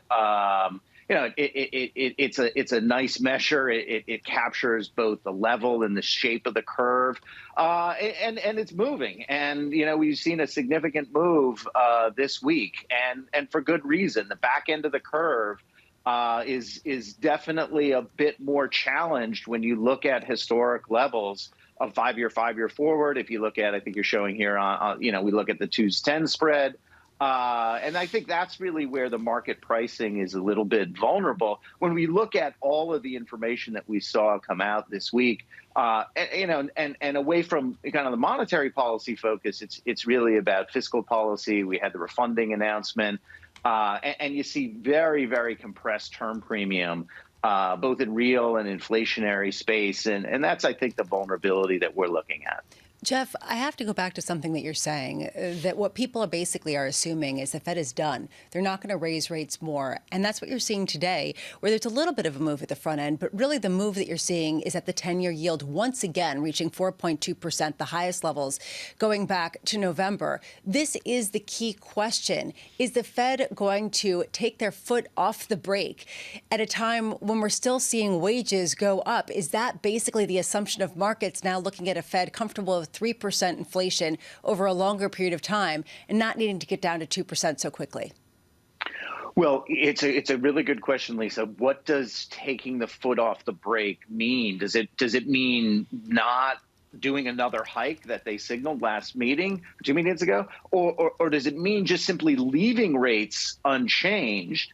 Or does it mean, as the bond market is anticipating, that they move to cutting interest rates? And I think as we progress this debate, we're going to increasingly talk not about the next Fed hike, but how much inflation decline, if we continue to see that decline, how much inflation decline do you need to see before the Fed has to start cutting rates? Because as inflation declines and the Fed stays pat, real interest rates, the real Fed funds rate, which is the transmission mechanism for monetary policy, that begins to actually increase. So how much actual breaking does the Fed tolerate, not by their action, but by further declines in interest rates? And that's going to be the metric that Powell is really telling you about in the press conference from last week. That was really the story, is that as inflation comes down, their policy gets tighter. And how willing are they going to be to see that tightening in policy? Again, this is all predicated on this expectation that we'll continue to see further declines in inflation. And obviously, if that changes, the whole story changes. But that is kind of the natural breaking that occurs without the Fed having to do anything. Just quickly here, Jeff, it seems like there's been a narrative shift over the past couple of weeks where higher for longer is more acceptable, as well as a soft landing type of scenario. How much are you leaning into this and adjusting your expectation of yields being higher for longer, but also risk assets continuing to chug along in the meantime?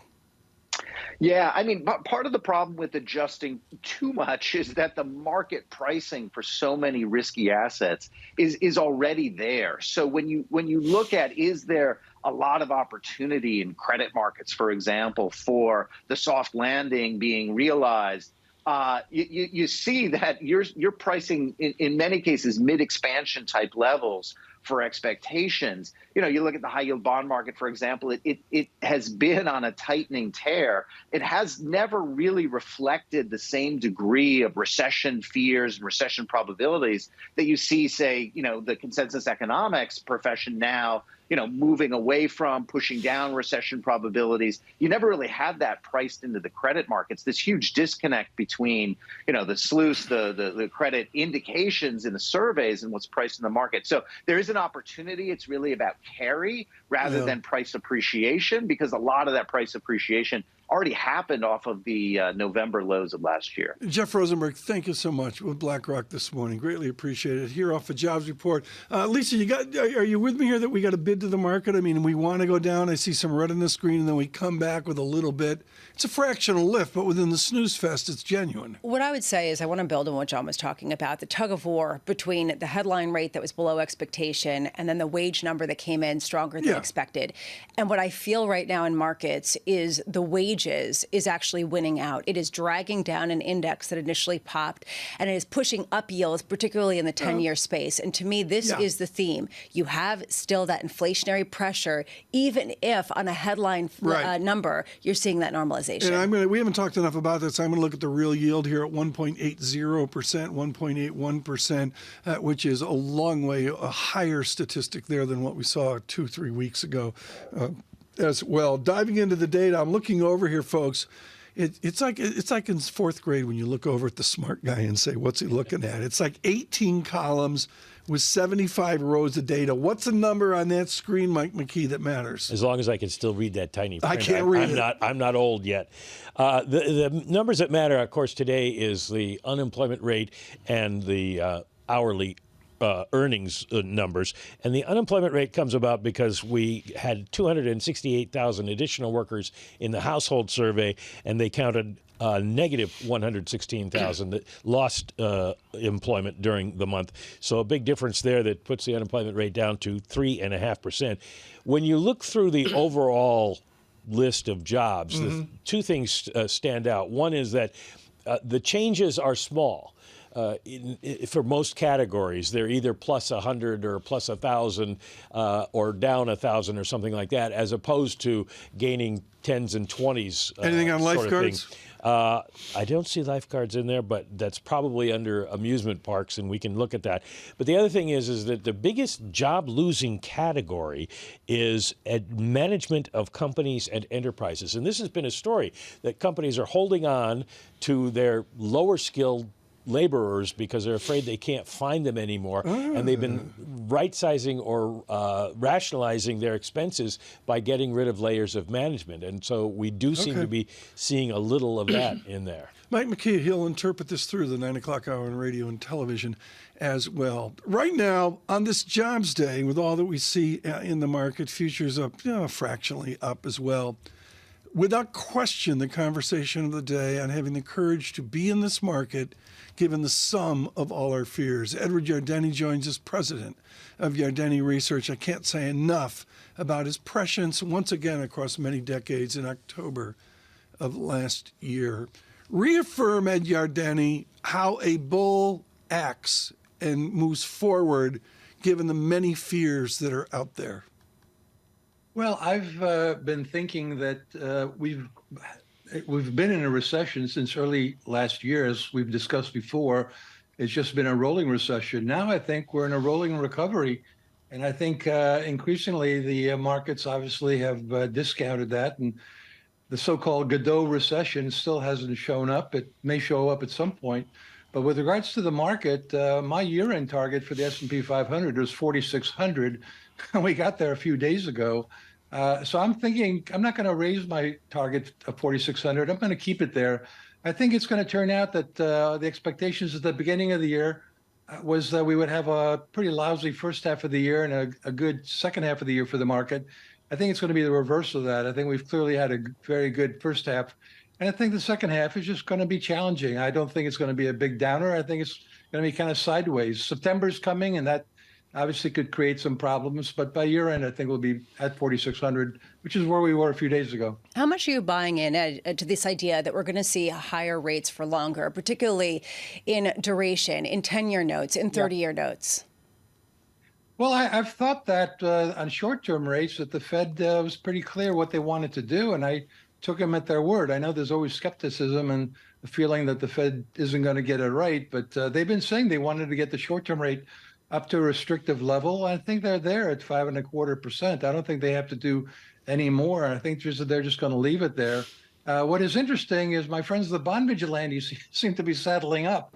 And I thought we'd hold around 4%, but here we are back at the November high of 4.2%. So it's looking a little dicey on the bond side. And I think suddenly we have to take into consideration that while the Fitch rating agencies downgraded the U.S. government debt was sort of the event that focused everybody back on the deficit, the fact of the matter is we've all known that the deficit is a problem. We've known that fiscal policy is profligate.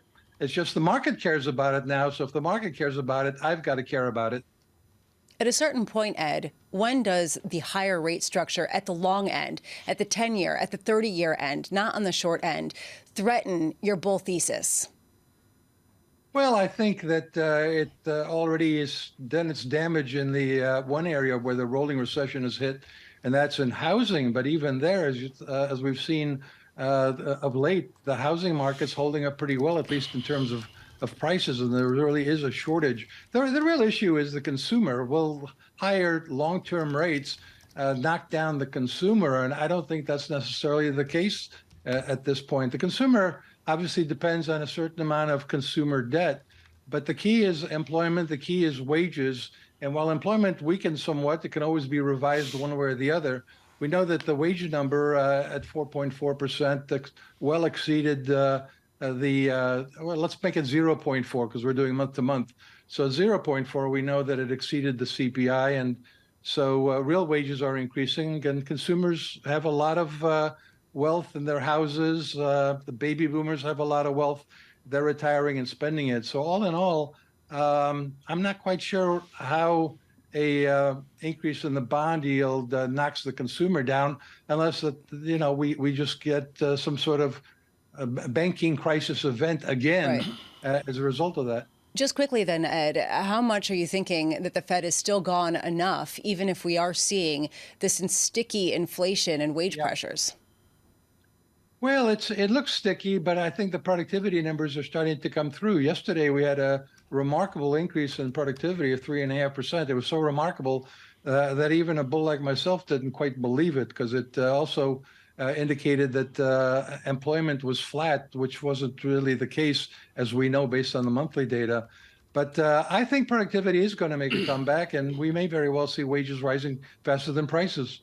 And long ago and far away, on a Friday evening, Lou Rukeyser would sit there with you on the couch, and he'd say, what's it look like long term?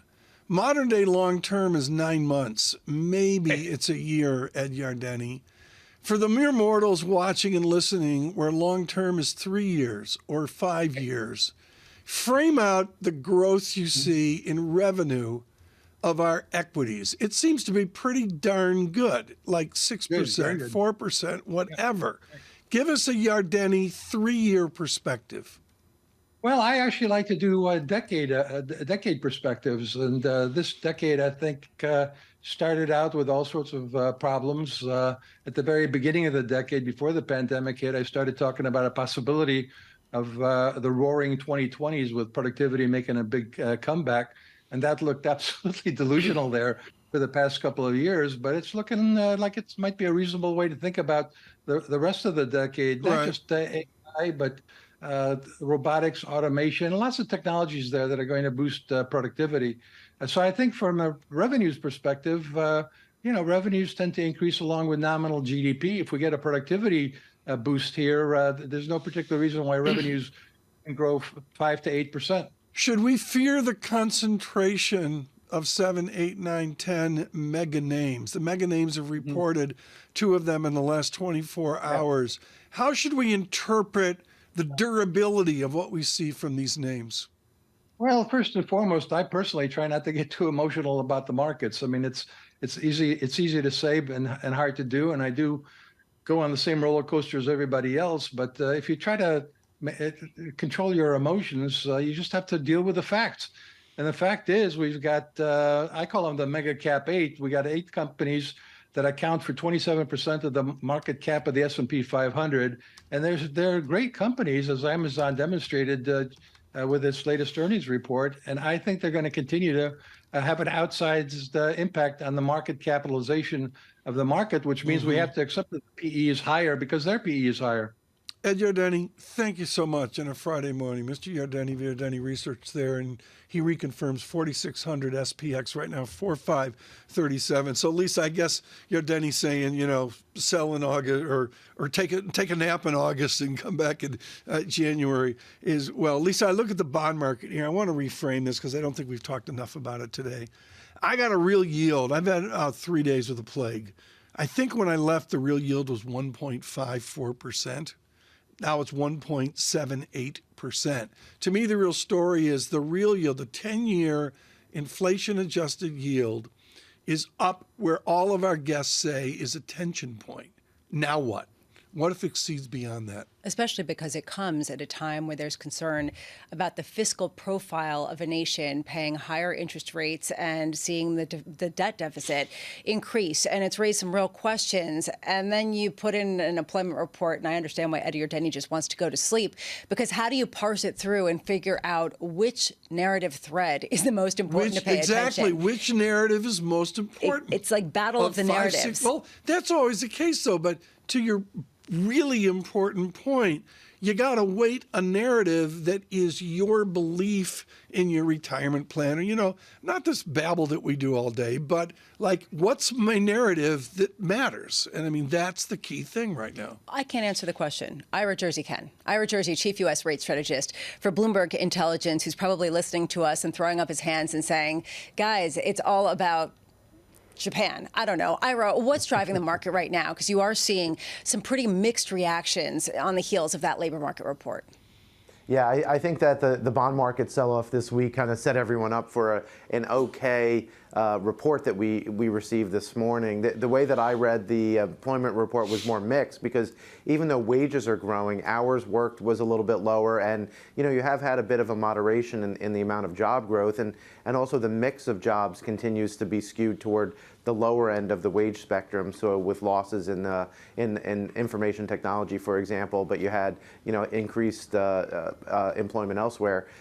For the market, and to Tom's real yield point, most of this move this week, and we have seen a pretty decent sized move, has been in real yields, not in inflation expectations. So the market is more worried about how much supply there's going to be. We have bigger auctions next week, plus some of the global interest rate moves that are being done by the Bank of Japan, ending yield curve control, European central banks continuing to be somewhat hawkish. So it's a mix of all of those things that I think has just brought the real yield up to even more restrictive levels than where they were a couple of weeks ago.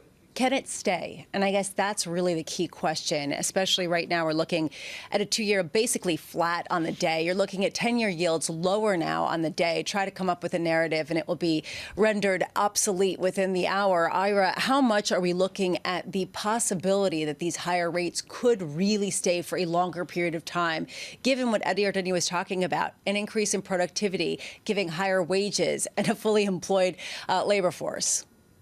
Well, that's actually one of the things that we're looking at right now, Lisa, and we'll talk about this more next week in some of our research, is what happens if the Federal Reserve stays on hold, not just for the next 6 months, but for the next 18 months, because that will shift the yield curve to actually, interestingly, you'll see some more bear steepening of the yield curve, still an inverted curve, but just less inverted than it is right now, and signaling that, the Federal Reserve can stay on hold. Look, the way that I view it, the Federal Reserve has 2 mandates, and until one or both of them is completely out of whack, they're going to stay on hold, near current levels. So you're talking about needing job losses as one necessary condition, and the other one is for inflation to continue to come down modestly, which presumably it would if we saw job losses. So I think until those two conditions are met, the Fed's going to be on hold, and that might be another year and a half. We're talking about the problem with a soft landing is that the Fed is just going to be on hold forever. Very quickly here, on the real yield, which will really be my focus of study over the weekend and into next week, to be quite honest here, I got a 1.78, 1.80 all of a sudden. I'm at a range where most of our guests say, that's it. That's it in 2006 was 2.05%. What are the ramifications if we get real yield convexity into next year, which lifts it up above 2%? Well, if you get it significantly above 2% in 10-year yields, and I think that's just going to be end up being a sign that the market is not convinced that the federal government can reduce the size of the deficit anytime soon. And a big reason that we've had this move in real yields, I think, is the supply pressures. We're getting a lot more supply next week. You're talking about $3 billion more in 10 years, $2 billion more in 30 years. The market needs to have a reason to purchase that amount of duration. And some of it is structural, right? You still have insurance companies and pensions. But on the other side, how do you get investors who are looking for price return to get back into the market when it seems like the policies are just going to remain pretty restrictive for a while? Ira Jersey, thank you so much. Greatly appreciate it with Bloomberg Intelligence there on the real yield. Katie Greifeld this afternoon, I believe, with the real yield will be the schedule to see. What's your observation here, Lisa? I don't really know what to make. I mean, I get it's August. It's asleep right now. We're not asleep. We're going to continue here. John's going to have El Arian on. We're going to have a really sprightly radio discussion as well. But what do you make of this? I think that other people are just as confused as you are, and you can see that in the oscillations of the market. I think you nailed it. I think that's exactly it. No one knows exactly what to make of this because it kind of paints conflicting pictures of a labor market adjusting to a new normal, maybe, at a time when everyone's just following their gut. My answer, corporations will adapt to 4% X yields. They will adapt and adjust as they did in 2005, for that matter in 1995 as well. This has been a joy. In the 10 o'clock hour, speaking of joy, the gentleman from Milton Academy, Austin Goolsbee of the Chicago Fed. Good morning.